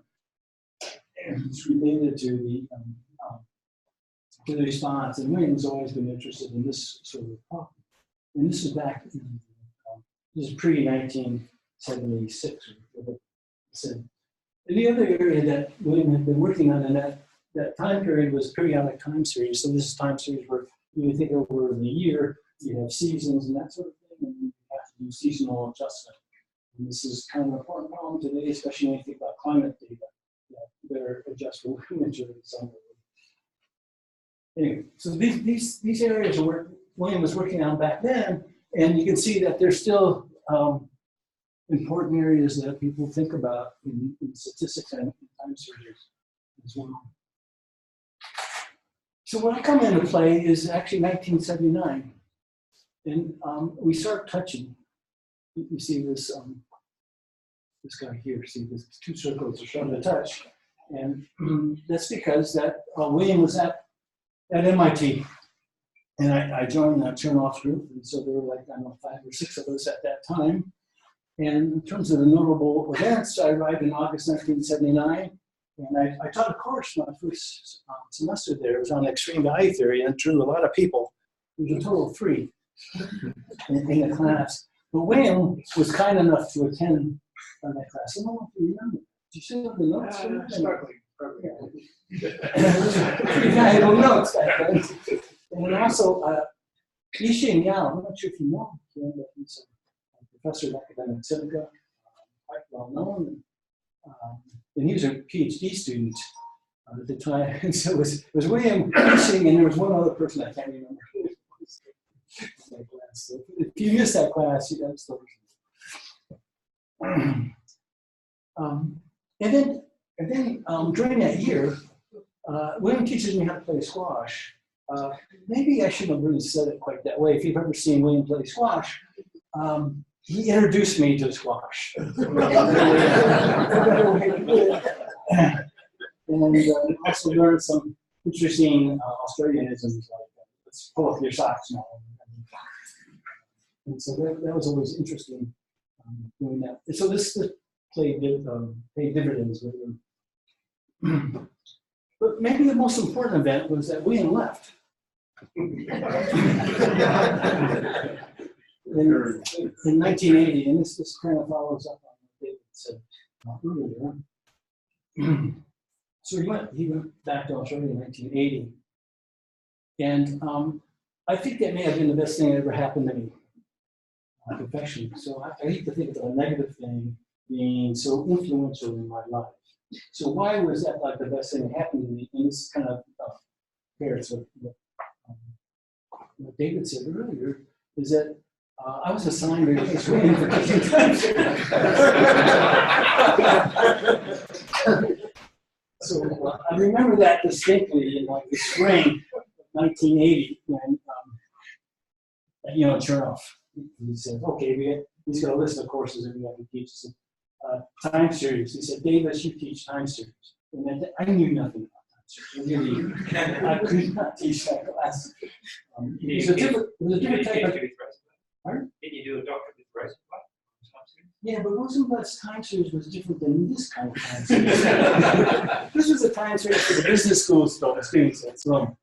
And it wasn't like, theoretical stationary process type stuff. This is what I learned mixing and that sort of thing, which I learned from Rosenblatt.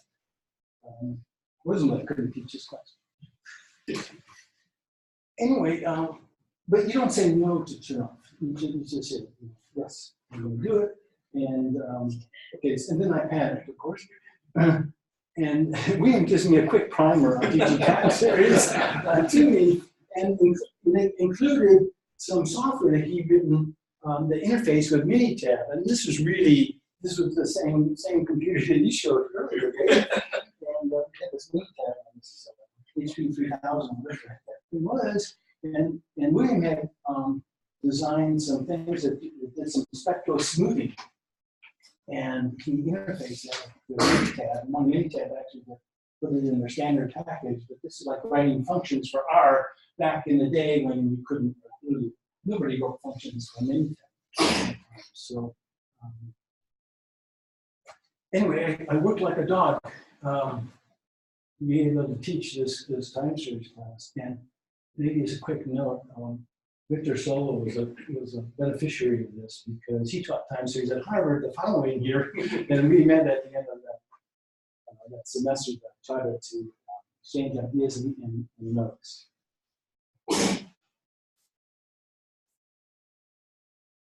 There's some lost years here, 1980 to 1990. And it's kind of remarkable in a way that William and I only overlapped 1 year at MIT. 1 year back then seems like a long time, a lot longer than 1 year now. Maybe it's because we were like in I was in my 20s, so 1 year, as a proportion of your life seems a lot longer than 1 year now. So it seems like we were together forever. Anyway, so William went down under, and I never heard from him. And then, so from 1990 to the present, we did start overlapping. We have lots of research contributions, but when we reunited, it was at a time series workshop in Minnesota. So there's this IMA Institute, University of Minnesota, and they had like a month long, or maybe longer, 2 months, I don't know, school for time series. It was only time series. And I only went for a week, but William and his family, Barbara and the 2 kids were there for the whole month and a half, or whatever it was. And then so William and I reunited there. So it's kind of remarkable that he resurfaced after being down under. He came up over the water, and I saw him. And it turns out we were working on very similar things. It was just unbelievable. And he was working on least absolute deviation, and I was trying to read this book by Bloomfield and Steiger, and he was reading the same book. And there was like a chapter about least absolute deviation for AR models, and neither of us could understand, I think, the truth of this in the end. I'll come back to this at the very end. Okay, and the other notable thing was that I sent a student of mine, a PhD student, some of you may know, Jay Bright, attended the whole month and a half of this workshop and interacted with William. And Jay and I had been working on problems involving identifiability for linear time series models, which also was an offshoot of reversibility time series models. And this was kind of a similar thing that William was thinking about, because when he did his LAD estimation, he was also thinking about backcasting. So backcasting was kind of a component in there. And so we did some warm-up papers. I mean, this wasn't really the serious stuff. This was kind of just fun to do, and it gave us an excuse to kind of work together and visit each other. We got to go to Bonn Uni.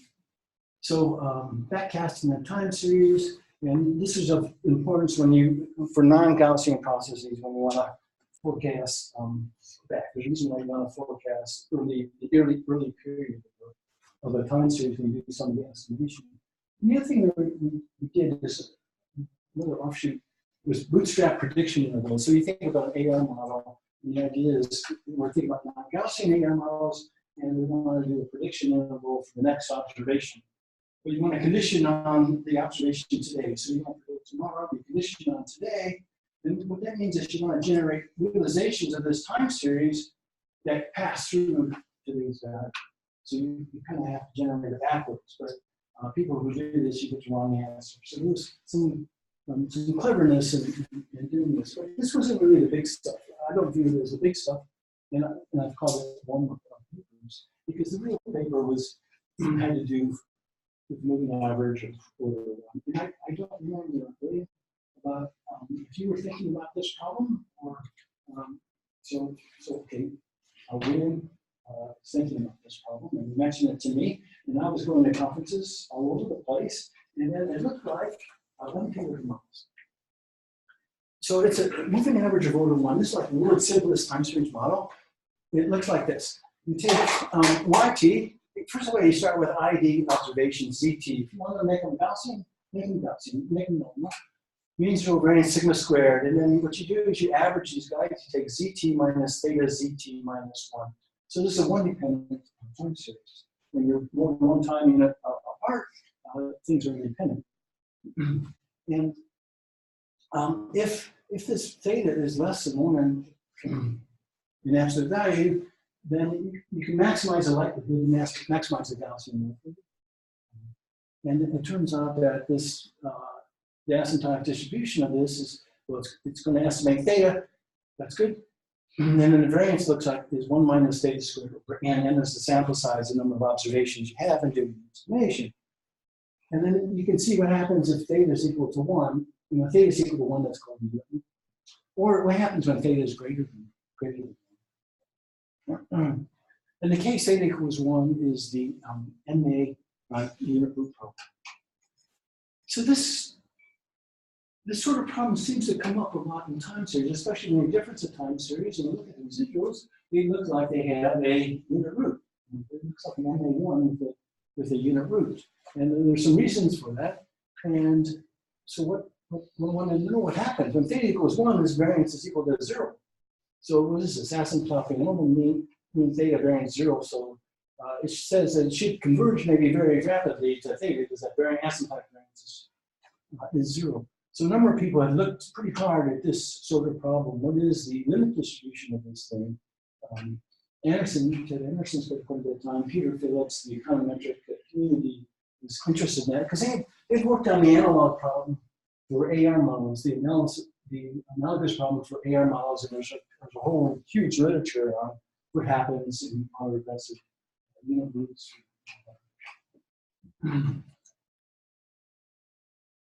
Okay, so when I started thinking about this, so here's the model formulation, and the way we approach that is that we took this theta, and the true value of theta is supposed to be like 1. So we said, suppose it's really close to 1. And if you want, you can think about it. So we think about it being close to 1 in terms of the sample size. You're kind of an epsilon n neighborhood away from the truth. And you reparameterize theta to be 1 minus beta over n. So we're going to think about this as a function of, so the new parameter is going to be beta. And you can write down the Gaussian likelihood, this ln of beta. This is going to be based on a profile likelihood. There's a sigma squared with G or your profile. And so the likelihood function is 1 minus beta over n. That would be really theta. And then just to normalize things, we put in beta equal to 0, so you get ln of 1. So you get this function ln of beta. And if you maximize that, you get the maximum likelihood estimator of theta. And that's what we did. But what we showed was this process indexed by beta actually converges to a limit process. So this is on the space C0 infinity. And one of the problems that made this kind of difficult is the derivative of this function at beta equal to 0 is always 0. So beta equals 0 is always a critical point of the likelihood function.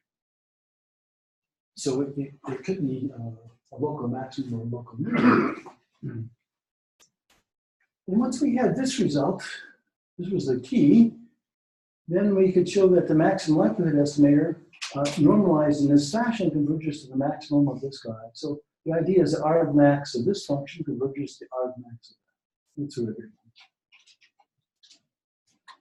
So that was the main result, and this kind of solved the problem that people have been looking at for a long time. There's another estimator that one could use as well. This is the maximum likelihood estimator, and here is the estimator theta hat L, which is the one that's closest to the unit circle. So choose the local max, which is closest to the unit circle. And we call that theta hat L. And that turns out that it also converges to something else, theta hat L, which we call our local maximum. What's interesting is that there's two solutions to the likelihood equations, that is the derivative equal to 0 of the likelihood, for which you get different limit results. They're both consistent and get different limits, which is pretty unusual in classical statistics. Likely distribution of automated equations, if it's going to be consistent, it's going to have the same variance. But this is different. And the other thing that's different here is that they get what's called this pile-up effect, which people have observed, and they had proved this result. That's the probability theta hat L is equal to 1 converges to 0.658. This comes out of our theory. And so this is a picture of these limit distributions. And I'm doing this, I want to show you this because it's so interesting. So we want the limit distribution, here T is the sample size, which it been on the previous slide. And beta hat is the limit random variable. So I've graphed the CDFs of this guy and of this guy. And everything is to the left of 0. And these CDFs stop here at 0. They stop at 0, and it's not quite 1. This is 0.3.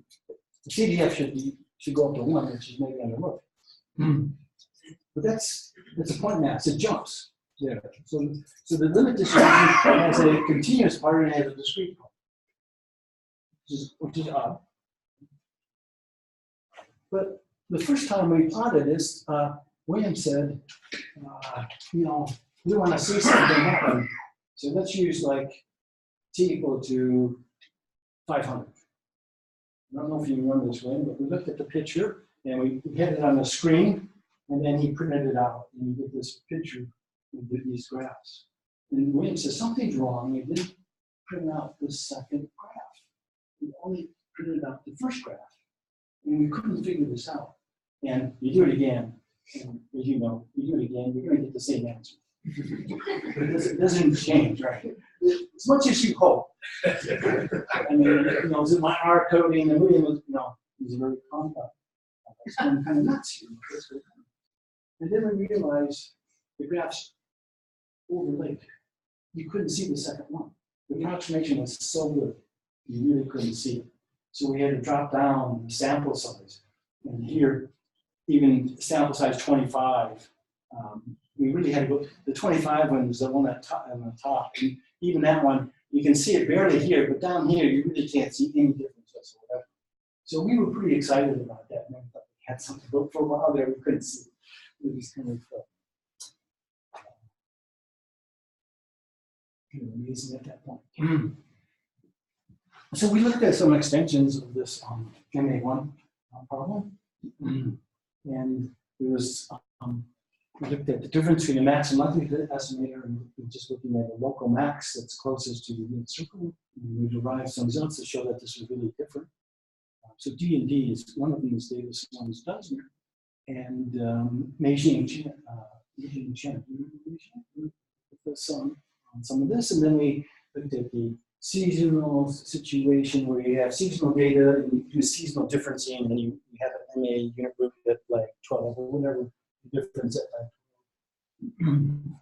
So we wrote a few more papers on that, and then I kind of continued in this direction. So there's other papers that were motivated by work with William, and one was with Thomas Mikosh, who became a long-time collaborator of mine.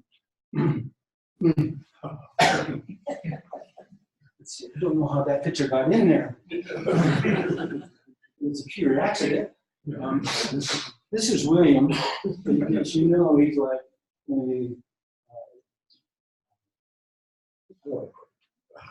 he's a sailor. An expert helmsman. And this is Mikosh, and they're in a sunfish. This is like 10 yards from our dock in Colorado. And if you move this forward another minute or more, this board's upside down. And you can see that why it would be, because the winds are just, they're amazing. I mean, look how strong they are. The big city. I mean, you can look at the next word out there and say this thing. And it wasn't more than another 30 seconds or so. This thing's upside down. And of course, Mikosh, there's a little tentative there. And he's also wearing a watch. And this is like a Swiss watch. Thomas loves the Swiss watch. And I don't know when this happened, maybe 20 years ago, 25 years ago. And at law, when we came up, the watch was gone. And Thomas never misses an opportunity to remind where it was. Anyway, so this saga that one continued, and I started looking at this with non-Gaussian likelihoods. We use a Gaussian likelihood. We use non-Gaussian likelihood.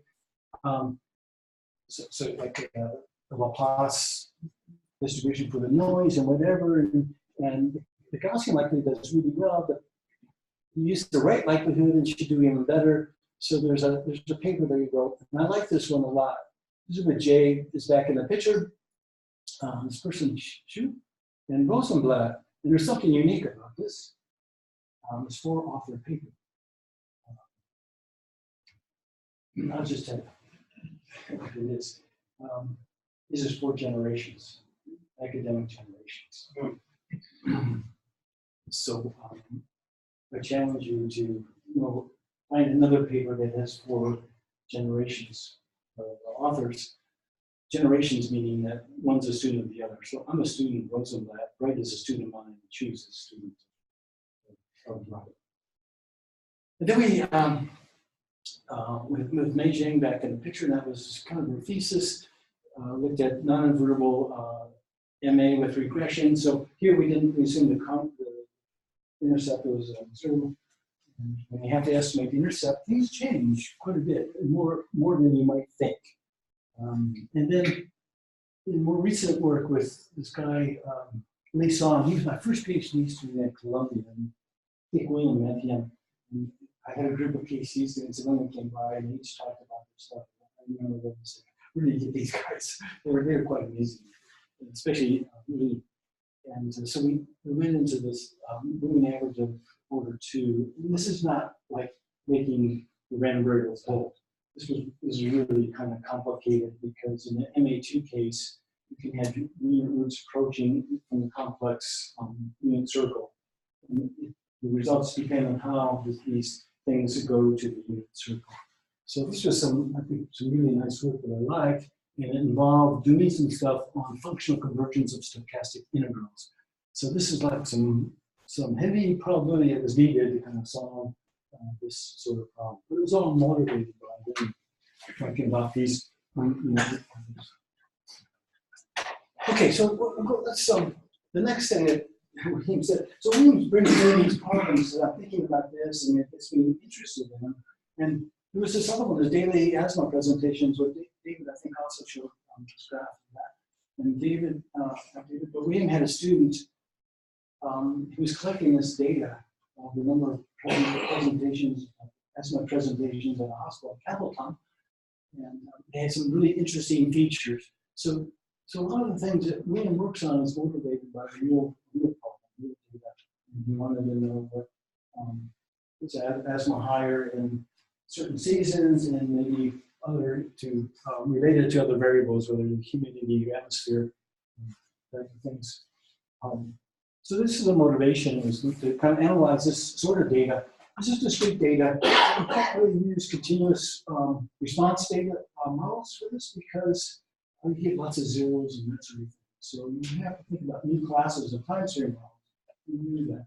And one class that we looked at was generalized state space models for counts. Well, think about observations stacked this way, y1 through yt, and then states. So you have some states. It'll call them alpha 1 to alpha t, and that might be like the state of the system at time t. And the way you model this, let me just tell you how it goes. So you think about the observation given alpha t, it has satisfies some property mass function. So yt given alpha t, just if you condition on all the previous alphas and all the y's, all the information is carried by the state at time t, for example.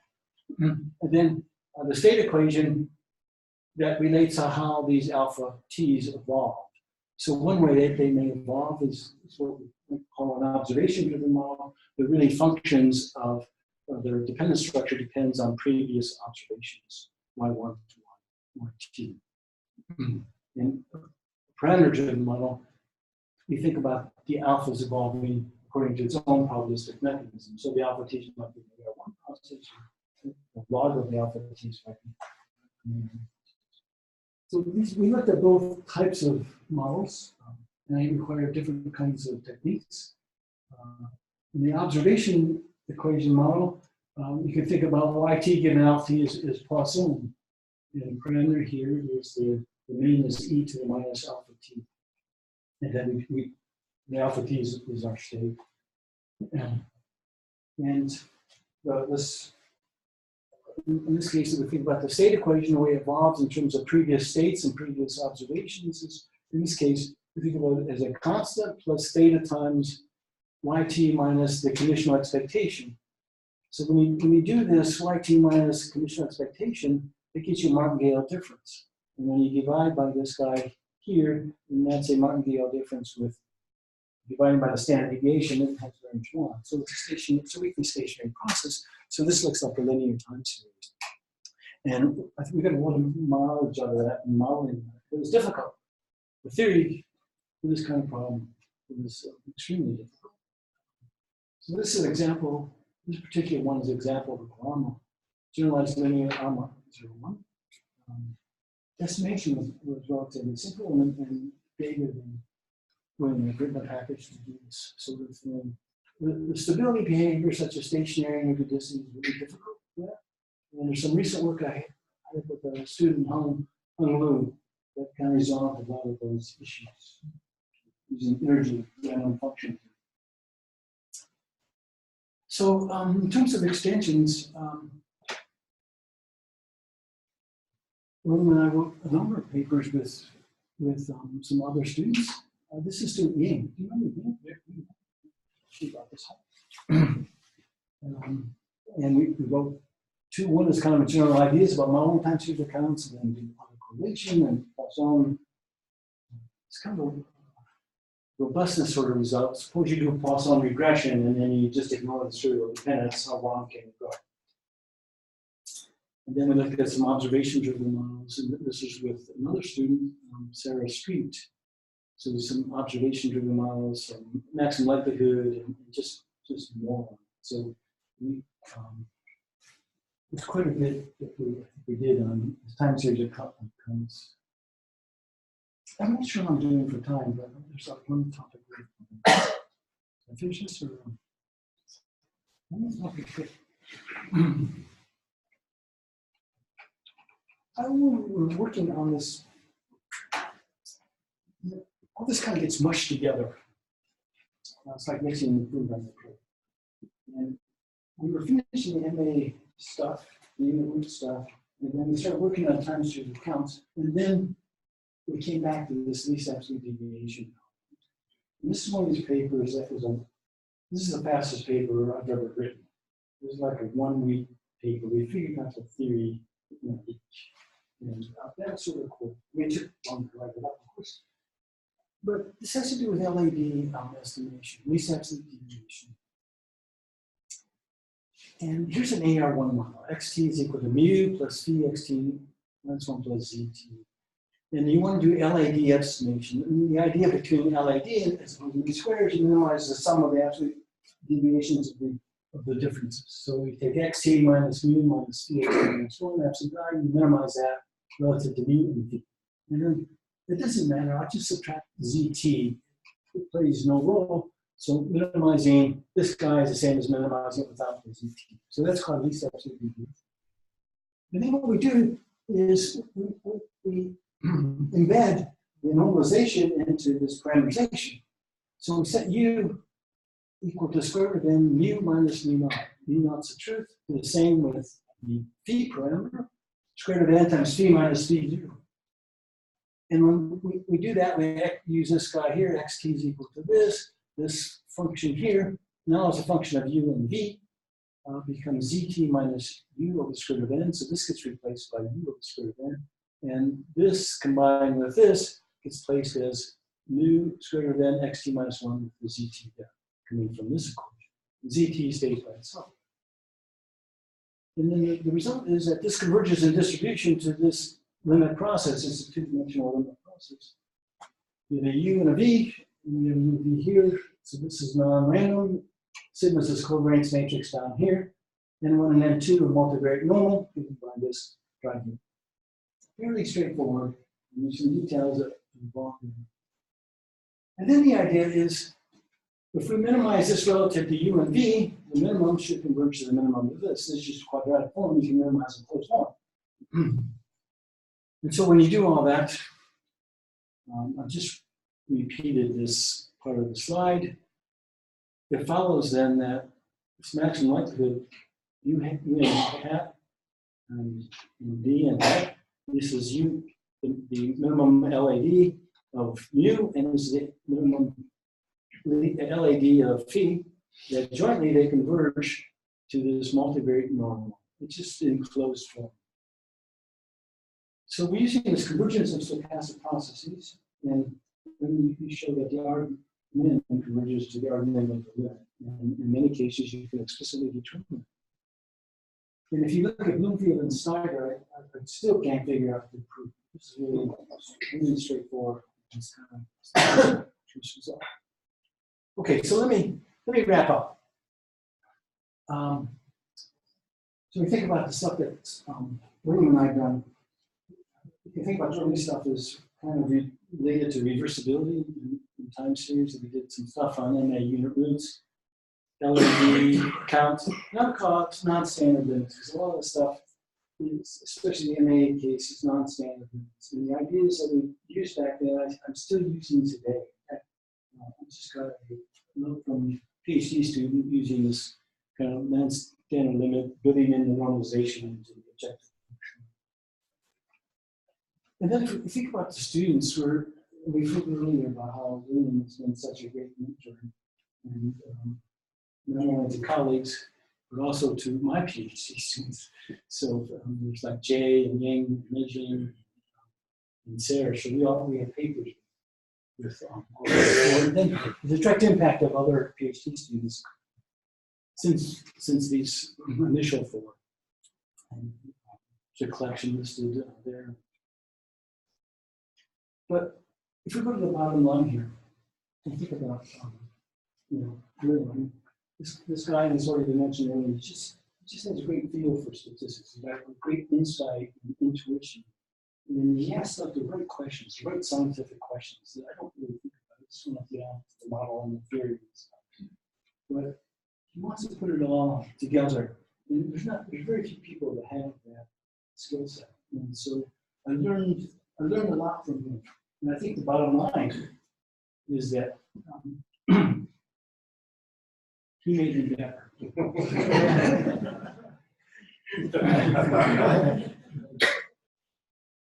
So, Wayne, thanks for all that. And it's like to offer up the toast to Wayne. So, thank you.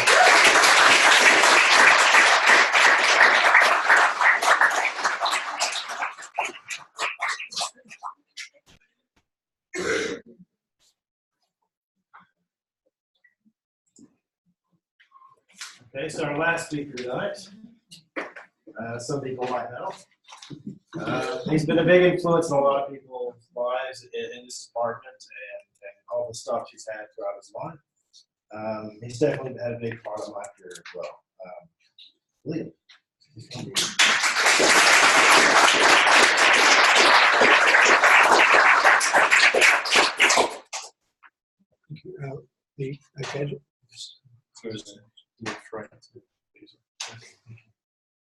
Well, I'd like to say a few words before I get started.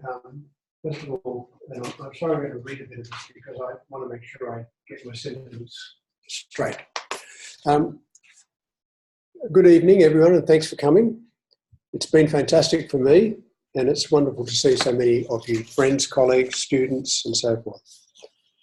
Thanks very much to the Statistics Society and the School of Maths and Stats at the UNSW for hosting this event. Thanks very much, Jake and colleagues. from the New South Wales branch of the Stat Society who organised the event and its promotion, and many thanks to Susanna for her publicity and organisation, and others who I'm sure I haven't mentioned, all the people who helped tonight. Thank you, Bruce and Doug, for your introductory remarks. I would particularly like to thank all of this evening's speakers for their talks and kind words, most of which are untrue. Thank you very much for Richard and David for making the trek to Sydney from afar. Thank you, Feng, for working with me and your talk tonight. And thank you, Kylie, for your talk and kind remarks. Kylie is my last PhD student, as you know, and it was wonderful to have her present here tonight. Thank you, Sue, for your chart of my irregular and somewhat itinerant life. Things that I had forgotten about. Throughout my career, I've enjoyed both theoretical and applied research. However, for reasons that I don't really understand, the general area of research that has given me the most satisfaction is large sample theory for time series analysis. Quite a lot of this research has involved use of limit theorems for martingales or martingale differences, and it seemed fitting that this talk in this context should be related to this topic. Apologies to those who are not so inclined. So this topic was particularly challenging for me, and I really benefited from what I'd learned from the years for David Scott, 2 courses from Chung, that's one more than enough in some cases, but it was fantastic. Ted Hannon, Peter Robinson, Richard Davis, of course, as well as working with my collaborators, particularly Simone Clinet, who's from KO University in Tokyo. Right. The talk itself, I'll give a fairly, say, 15 minutes worth of theory. And hopefully it's not too heavy duty. So it's on this latest project we were working on with Kylie from her PhD, and a little bit of large sample theory. I don't know why that's not working, but need to be stuck in again. Change it back to there. Yeah. Okay, thank you. Thank you. Okay, so a couple of references. Kylie's mentioned the first paper in terms of what she talked about tonight. It's an applications paper and a methods paper developing the idea. The paper with Simone and Gareth and Kylie has also just been finished, and we've set that off for review. This is Simone. He's at KO University. And the reason I contacted him was that he'd written a paper out of his PhD with Rashida, and that was a paper which I found a great deal of difficulty reading initially, and then decided that this was really important to what we had to do, that I had to go down that path. So I took the trouble to read the paper, I contacted him, said, can I come and see you for a week? He was very kind and said, yes, you can, and we got together and he was enormous helpful. I've discussed some of this work with Feng Chen, who was very helpful, particularly on something going down the fast path. Vic Solo, who was also very helpful in terms of clarifying my thinking on things. And I should say, Vic has a paper on a similar idea, score test, but for a different structure, continuous time signal related to the events of the Hawkes process, but in a different way. And I'm also met with Yoshihiro Ogata, who's a famous person in the area of these processes, and he was very helpful. Okay, so just to be very brief, Kylie's introduced some notation. We have some marked point process, NG. G doesn't stand for the ground process, as some of you have read Jones, and most of you have, I'm sure. This relates to the function that controls the boost. We assume we observe this over the interval 0 to t. X is some space from which the observations, the marks, the d-dimensional marks appear, and we assume the process starts at 0. The observations are in the form ci, xi, and I goes from 1 to nt. Nt is a random number of events observed. These events are ordered from 0 to t. And we have a d vector of marks observed at the ith event. So for example, with earthquakes, the earthquake occurs, a mark might be the intensity of the earthquake, okay, or something else, or the distance from the epicenter of the earthquake. So the question is that mark influential in future intensity values of the underlying arrival process, points of the process? Conditional on the event times, the marks have a joint multivariate distribution with some parameter phi in blue. Okay, so this is a little bit technical, but I'll try and take it apart for you. The intensity process of which new arrivals arrive depends upon 3 groups of parameters. Theta, the first one here, which is eta, varied theta, and alpha. I'll explain that a little bit more in a moment. Phi for the mark density function, and psi, the parameter of interest here, which is the way in which the marks enter into the intensity process. And they enter in through the weight function, which is a decay function, decaying the impact of past events on the current intensity. And the further back in time you go, these weights typically will decrease. So this is, you can think of this as a sum, it's an integral over the random measure in G, and the G here is the boost function applied to the mark X with parameters phi and psi. The decay function satisfies the property of density on the positive numbers and has finite placement. The boost function takes values in from ID to positively line, and we will assume throughout this talk that we've done it in this way, which is quite a general setup. We start with some function h, and then we normalize it so that this has expectation all values of phi and psi equal to 1, which is important for the stability of this equation. So this h is important. We, for example, kindly gave one polynomials here, we can do more general, and there are other functions that satisfy the properties that we want from this in talk tonight. And we'll let the derivative of this boost function h with respect to the parameters of interest psi be denoted by that, and it's free of parameters. That's important. If the process has psi equal to 0, then in the way we've specified things, we will assume that this function h is equal to 1. So that this is then equal to 1, and this is equal to 1. So we've got no impact of marks, and we end up with the intensity process for an unmarked Hawkes process. So this is the object of interest. Is this what's happening, or is this what's happening? We want to test psi equal to 0. Okay, so that's the hypothesis test is psi equal to 0. We want to look at ways of doing this, and one way is to think about joint likelihood estimation of all parameters, the theta, the phi, and psi, and the joint likelihood can be represented in this way. We have a contribution in the first 2 terms. This is called the compensator for those who care, and this is the joint density of the marks given the times of events, and these first 2 terms are the contribution from the intensity process and so on. Now, one could try to optimize this likelihood over all the parameters, and as Kylie's already mentioned, this can be quite difficult for large dimensional marks.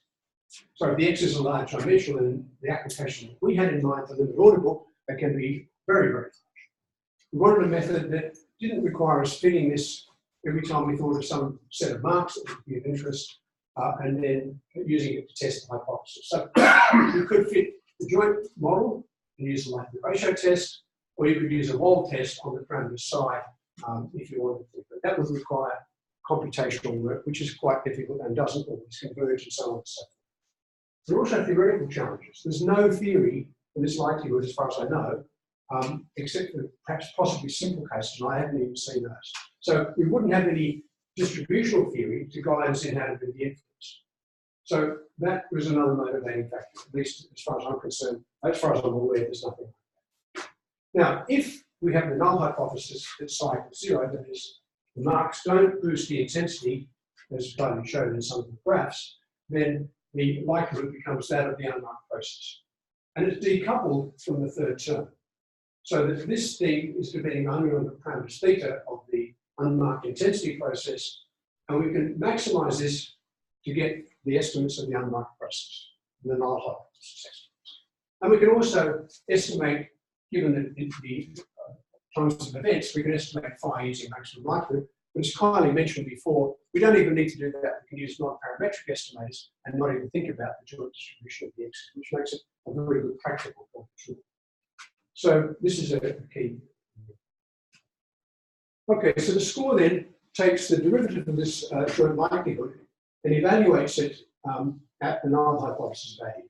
And it turns out when you do that here, differentiating with respect to psi, evaluating at 0, you get this form here, which looks a little complicated, but let me try and with this later I'll tell you what's going on here.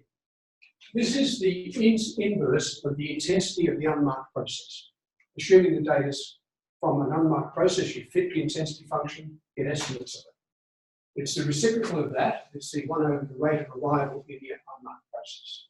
This U is a weighted sum of functions of the past marks centered at their expectations or estimates of those, with the weights from the weight function. This weight function only needs to have the unmarked process estimates for it. So we can get that once we've calculated the parameters. And if we look at this, it's a weighted sum of past marks fed through this function centered at their expectations. And that's correlated with the intensity of the unmarked process, or the reciprocal of it, at time t. And this integral here is like a sum over discrete events. Kindly have a summation formula, which you can find in this summation, this integral form. So under the null hypothesis, the event times are from the unmarked process, and the correlations will be zero. So this is like a correlation estimate of, correlation being used to create a test statistic. And the key advantage of computational and theoretical, we fit one unmarked process once only. We wheel in the marks that we care to think about, and we wheel in the functions h, which design how the marks might impact on it. We can try different options, and then we calculate these correlation coefficients. And these correlation coefficients then have to have the required property for us to be able to do inference. So the score test statistic is a quadratic form in the score vector, and we prove it has an approximate chi-square distribution, highly demonstrated in simulations that the chi-square distribution works effectively for the various sample sizes under various scenarios. So what we do is we look at this this value here, S1 of t, and this is deliberate. We'll see in the next slide why I've done that. This is a normalized version of a linear combination of the score vector evaluated at 0. Now, these are now the true parameters. And so, as you know from those who have done asymptotic theory, you look at distributions of the statistic using estimated parameters. You've got to get it back to the true parameters somehow to do the sort of the heart of the proof. And after some Taylor series expansions, etc., a lot of work in those few words, lots and lots of work, you end up with having to prove that this thing here is asymptotically normal. So it's exactly as before, except we're using true parameters now, and this is the reciprocal of the intensity. This is just these U functions that I have, these weighted sums of previous marks fed through the decay function to give some accumulation of impact of marks, if you like, correlated with the intensity. This integral is being has been compensated, and so this gets us to something which is has a martingale problem. So, just back. This is the thing we were interested in, and a standard sort of, if you like, trick or fundamental approach is to say, let's consider a partial sum process. So instead of going from 0 to t, we go to 0 to a fraction of t, where u goes from 0 to 1. And we look at this as a process on the unit interval 0 to 1. And what we'd like to prove is that that process converges to a process in the suitable space, the space being Skorohod space here, because we're dealing with jump processes. And then this converges to some scale, which is related to the information matrix, which I haven't mentioned, and won't for time, times the Brownian motion. So this is a very standard sort of result, and from that, evaluating at u equals 1, we get the result we want, that S1 of t converges to the normal distribution, mean 0 and so the key to all of this, after lots of approximations, getting back to the true parameters and so forth, is to show this result. So the first approach I did, being school by David and others back in the day, was to think about this as a discrete time partial sum of martingale difference arrays. Because I had a formula that had it in that way, and I thought, this is it. I can just go back and use what I know from earlier days and so on. And I worked like a dog on this for quite a while, and it wasn't successful. And the reason it wasn't successful was that one made a fundamental error, which I think Ben helped me sort out, and Simone really nailed hard as being wrong. I was just, I went down the wrong path. And secondly, you can't just use a classic the maximum likelihood of the unmarked process. You've got to link the marks together with the classic results. And that was the key that Simone helped me work out. So we directly used the integral form, as I had on the previous slide, as a continuous time process and allowed to build on the proof of linear Yoshida statement, with an additional ergodicity condition connecting the marks process to the process itself. It wasn't just a matter of yielding out his results, we had to do quite a bit of work. We had to look at the joint ergodicity between the unmarked process intensity and this U process, which was that weighted sum of previous marks feeding through the boost function. So first, that's a key step. Second step was to show predictable variation converged as you require. That is, that this process here, which can be represented this way, converges in probability. Again, there's a lot of work in every one of these steps and a series of numbers needed for each of these, but that's the key thing that had to be shown. And for those who work in this field, this is a standard sort of thing. And the final thing is limit boost condition. Again, the sort of thing that's very standard. And so we had to show that the big increments in this process have a second moment which converges to zero. Look at the sum of those. Then we applied my favourite bedtime reading, 3 and 3 and 34. That's Kong, you hear Kong? I'm not sure if Kong's still here, but his thesis was all out of Jack HDI, a much earlier thesis. And it's appropriate limit theorem. I have a feeling that Vic might correct me. This is Repoletto's theorem, one of the version of that, but they don't actually call it Repoletto's theorem here. It's funny, yeah. But Repoletto's French, and I would have thought it would be some sort of published in French literature. He was Chilean, was it? From Chile. Chile, published in French literature. Yeah. Anyway, I read a lot of really nice stuff when I was doing this, and none of which found its way in the paper, but it was really enjoyable reading it. And it played into my sort of, I guess, when I did this, I'd sit in my study and I'd think, I'm feeling really calm. I'm not getting it, but I'm feeling really calm. I love reading this and doing it. So it was good fun doing that. So we did that. Okay, some conditions. Maybe I'll just skip these, but the conditions are some condition on the boost function which is satisfied for many examples, and particularly important from what Vic pointed out to me, you need to be careful that the full information matrix is block diagonal. Unless you have a little problem, you have that in your paper. We don't. As far as I've checked a number of times, we've tried this checked and do it all check that under the conditions we put on, this can be block diagonal. It makes life a lot easier and for the application. Condition 2, exactly the same as Klinay and Yoshida, the unmarked process, nothing new there. Condition 3, we need to extend part of one of their conditions to cover the joint behaviour related to the joint ergodicity. I'm not going to go into that.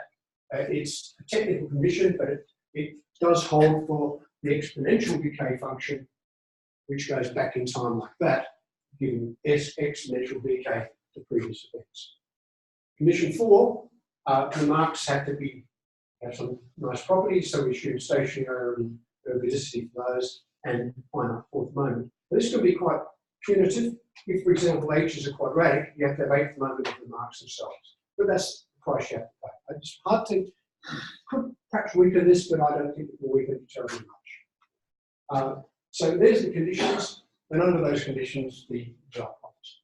So just to sum up, we have a single unmarked box process once only, practically useful, easy to do, For any selection of potential marks and boosts, we just calculate these weighted sums of impacts of those in the current time, and then we calculate the likelihood score, which is like a correlation coefficient. And we then have to calculate an associated information matrix, but that's just straightforward. We then use the chi-squared on R degrees of freedom, R being the dimension of side here, to calculate the approximate significance values, and Kylie's work that she discussed earlier shows a good approximation using that distribution for reasonable sample sizes. Other new results, we had to prove the mark process exists by a thinning construction. This is not obvious, and I don't know if it's in the literature yet. That's in our paper. To construct the likelihood properly for the mark process beyond IID, which had previously appeared, but we didn't know if there's anyone else who's done it beyond the IID case. And that's important for our applications because a lot of the marks that kind of been looking at were serially dependent. We derived a local power result, which extended the previous result, where not at the same rate Richard talked about, but it's again we're able to see approaching the null hypothesis. So local power, we get to calibrate that against the power curves that kind of given, but I think that's straightforward. And then we verify that all the conditions hold for the exponential decay case. Okay, what could be done? Multivariate processes. These arise in finance, highly described in the order book. It's a multivariate process if you look at it in some ways. That's straightforward. Extension of results beyond the exponential decay to the power law decay. This is really a hot topic in financial modeling within the order book. But they're awfully hard to fit because the power law decay decays so slowly. You need lots of burn-in times for computations, etc. This uses the exponential decay uses a Markov property in a substantial way, and it's really hard to make the next step away from that because everything that's been done, as far as I can tell, almost everything that's been done is based on that Markov property. So this is not straightforward. There's a whole heap of work to be done there for my PhD student. Ben, we're going to work on something like this. Other types of boost function beyond multiplicative type, which I used here. The difficulty of extending our approach will depend on the form of the boost and how much the information matrix will simplify it. Okay, before we go, I've got to say a few words. It'll take maybe up to 10 minutes if you can indulge me. It's very important. Some words of things. Okay. So UNSW. I've been at UNSW for over 25 years, as you have learned tonight. And it's been a very rewarding and enjoyable time. I'd like to thank all my colleagues in the school, in other parts of the university. I see some here tonight that I've interacted with over the years. For your good work, originality, stimulation, teamwork, and friendship. The Stat Society. I am very privileged to have been involved with the Stat Society in various ways. And that's been throughout my career. I've met many extraordinary people, and they've contributed much to the profession in Australia and internationally. I particularly acknowledge their passion for our discipline and their teamwork in improving across Australia and beyond. It makes me very happy to see the Society thriving so well and attracting new and younger colleagues. In general, there have been many people in my life to thank, but time prevents. This is not the time or place to individually thank family and friends, and they've all played a major role in my life. But obviously, family and friends matter immeasurably, and I thank them all for being part of my life. I've had a good fortune to pursue a career that's been quite varied, as you've heard tonight. I've done different things at different times. I've worked with hundreds of people across academia, research organisations, government, private enterprise, and the legal profession. And to have known and worked for these people has been very rewarding. Many of these people are not educated, no degrees, but they have knowledge and a way of thinking which has taught me a great deal. In general, it's very hard to, I should say, I've also had the privilege to teach thousands of students and supervise many honours and PhD students and other graduate students here in the US.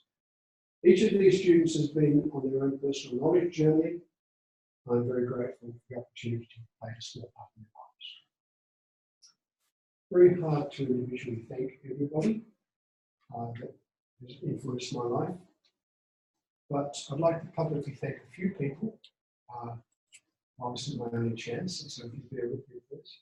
So, in right chronological order, Bruce Brown.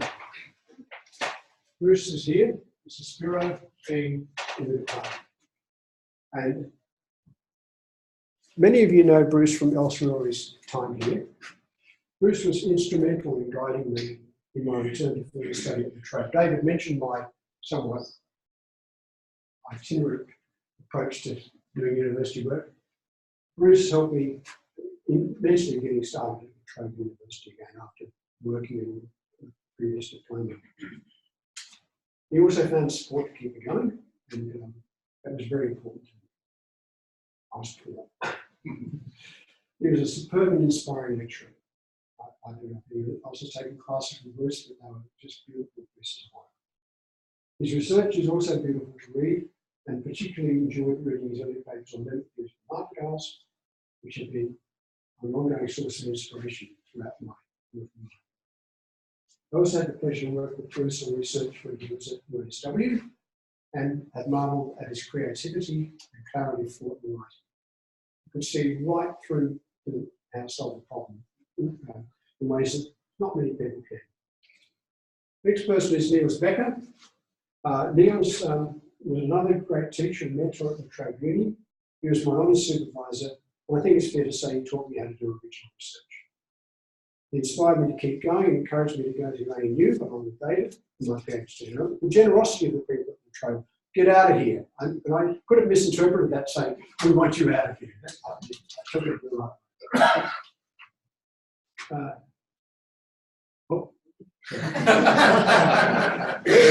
Next is David Scott. Now he showed us on the Queen Charlotte track. This is David on the Queen Charlotte track. I was going to say this is David working. he lies down to sleep slightly on work, but it's not fair to say that.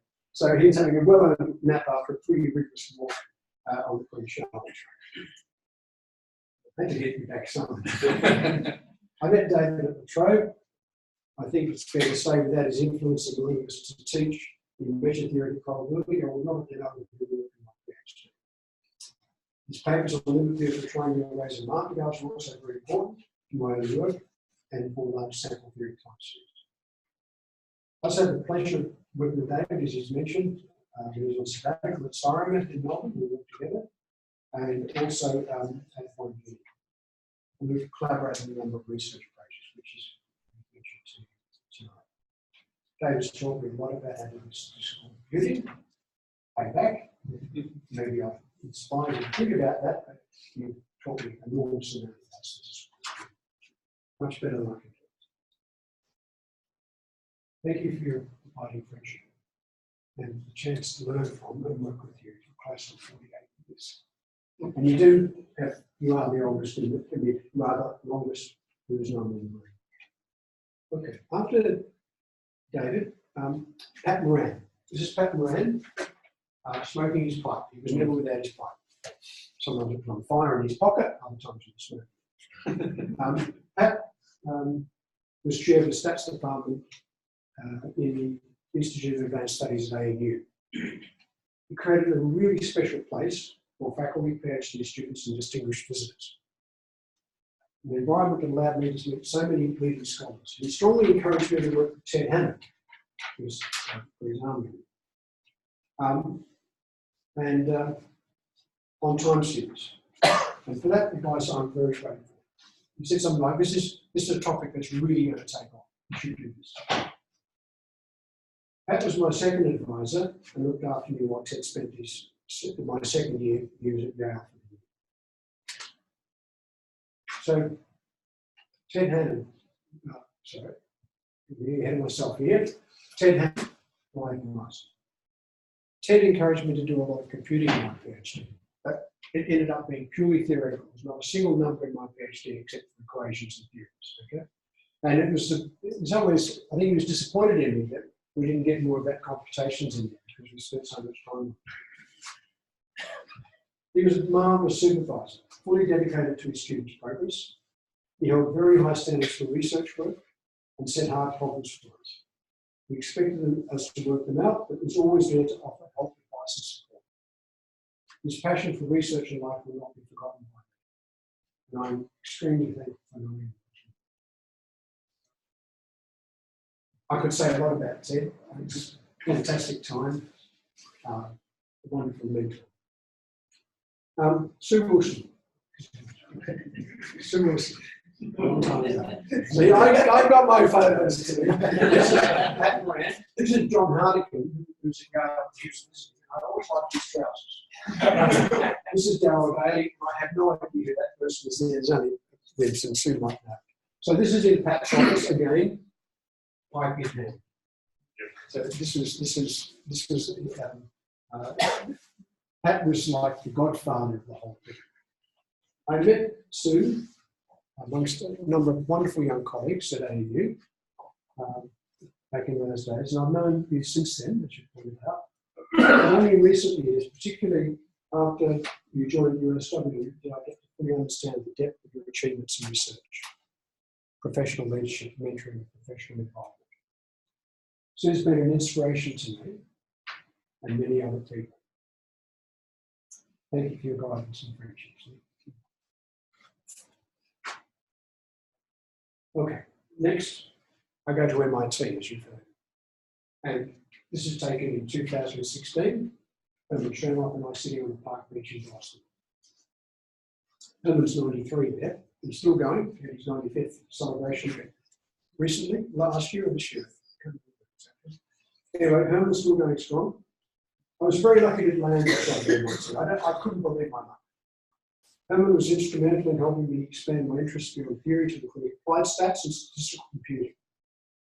He was very supportive of young faculty members and created a great esprit de corps in statistics across MIT at that time, which I don't think really existed till his days. He provided opportunities for us to network with experienced researchers in other disciplines, and that was important to me. Herman was remarkable for entrusting us early in our careers to get the job done. We've got a hint of that from Richard's before, when he's told to do the time, asked to do the time series, or suggested to do it. And I think through that process, he was saying, could you be that? And that you expected to do it. He trusted us. I learned a lot of self-confidence, and that was really important in my career. Okay. So, Doug Shaw. Okay. Slightly younger version of Doug. What? Back in the early 80s. After 4 years at MIT, I was concerned about my father's ailing health. And I thought I'd better get back to Australia so I was a bit closer to him. I went to ANU, stayed there 2 years, but Richard Tweedy enticed me to go to Cyramat in Sydney. So I went there. And I met Doug. I worked with many fine people at Cyramat, but Doug was one of the fine people. He's a great mentor in effective consulting work, and he's having a great deal. I always remember that. I was like at your knee, and you guided me through, the approach to consulting, which I think was really stood the test of time. We've also been a major leader in the Statistics Society for an incalculable number of years. Couldn't even get it count. I've worked with him on society and business in a number of ways, as you heard tonight, and I've always been impressed with his calm, focused, organised approach. Problems get solved, feathers don't get rough. It's been critical. I would not have survived the difficult period of the presidency. Oh, I should also point out some other people here. Ron Sandland, me, Peter Diggle, and Richard Tweedy. I'll mention Robert briefly because he was instrumental, and you may not realise this, but he's not here tonight, he's travelling. We met while PhD students at ANU. He played a critical part in my return to academic life. And he encouraged me to go to AGSM and line up a job for me to go to, so I managed to come back to the University of New South Wales as an associate professor. Later on, he gave me good advice to attend the IMA workshop. And it was his advice that said, you should go to this workshop. And because I said, I really need to retool the time series. And he said, there's a 6-week workshop. And that's where I met Richard. And we've had a pretty successful collaboration ever since. Richard and Kathy. Where's Kathy? I'm very embarrassing. So this is Kathy and Richard in the house I lived in Carolina as a PhD student. At ANU, I met them and we became great friends. Thank you so much for coming tonight, Kathy. Because that's so many years. Richard. I worked under Richard's leadership at Science on uni in the University of Minnesota for a total of over 12 years. He kept making the same mistake 3 times in a row. The first was perhaps not a mistake, but second and third were definitely. In a short time, I cannot possibly do justice to what I've done. He was a wonderful colleague, mentor, leader, and a really good friend. His creativity across applied and theoretical areas and his capacity for hard work was amazing. In particular, his devotion to the betterment of the field and the profession on top of his busy career, and he was always busy, inspired me to participate in the SSAI at an early stage. He was great to be with. He was quick of humour, and being with him was memorable and stimulating. So, thank you, Richard. Richard Davis. At MIT, I met Richard Davis and his wife, Addie. We became friends, but lost contact until we reconnected at the workshop. And at that point, my research association and friendship with Richard blossomed. We worked on a number of topics, many of which required asymptotic theory for time series analysis. There were many visits back and forth between Australia and the US. The research partnership with Richard was absolutely critical. I think you got a sense of that from Richard's discussions.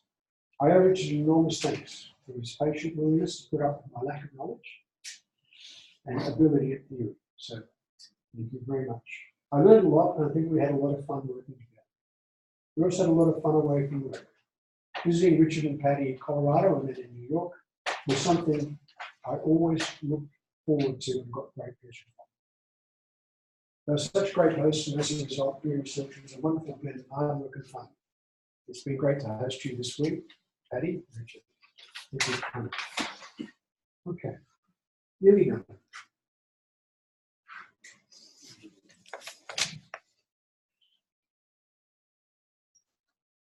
This is the hard bit. One special person to thank. Barbara and I have known each other for 36 years. And we're celebrating our 35th wedding anniversary in early July. During this time, for my career, we have lived in Sydney, Melbourne, back to Sydney, the Gold Coast, back to Sydney, Minneapolis, back to Sydney, and I guess that's where we stay. Barbara's had her own busy career in media management. While she managed to persist with that and also pursue further study, I'm afraid that it was seriously impacted by her moving so much and taking the lion's share of bringing up that job. There was a huge sacrifice for which I'm extremely grateful. Barbara has enormous reserves of life and compassion, and the discipline and capacity to deal with very difficult problems that occur in life. Her organisational skills are incredible, and as is her persistent commitment to solving. Her strength in the face of considerable difficulty continues to surprise me. It has been an inspiration. There's much I would say, but this is not the forum. Let me simply say thank you, Barbara, for being the most important part of my life and loving me for the past 36 years. Thank you, everybody.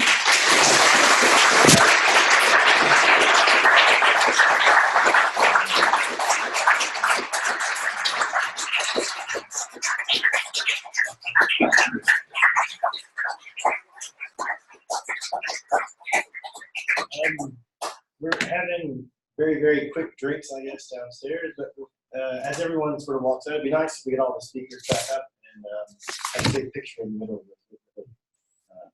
But before we had, I'd really like to thank William for everything he's done for this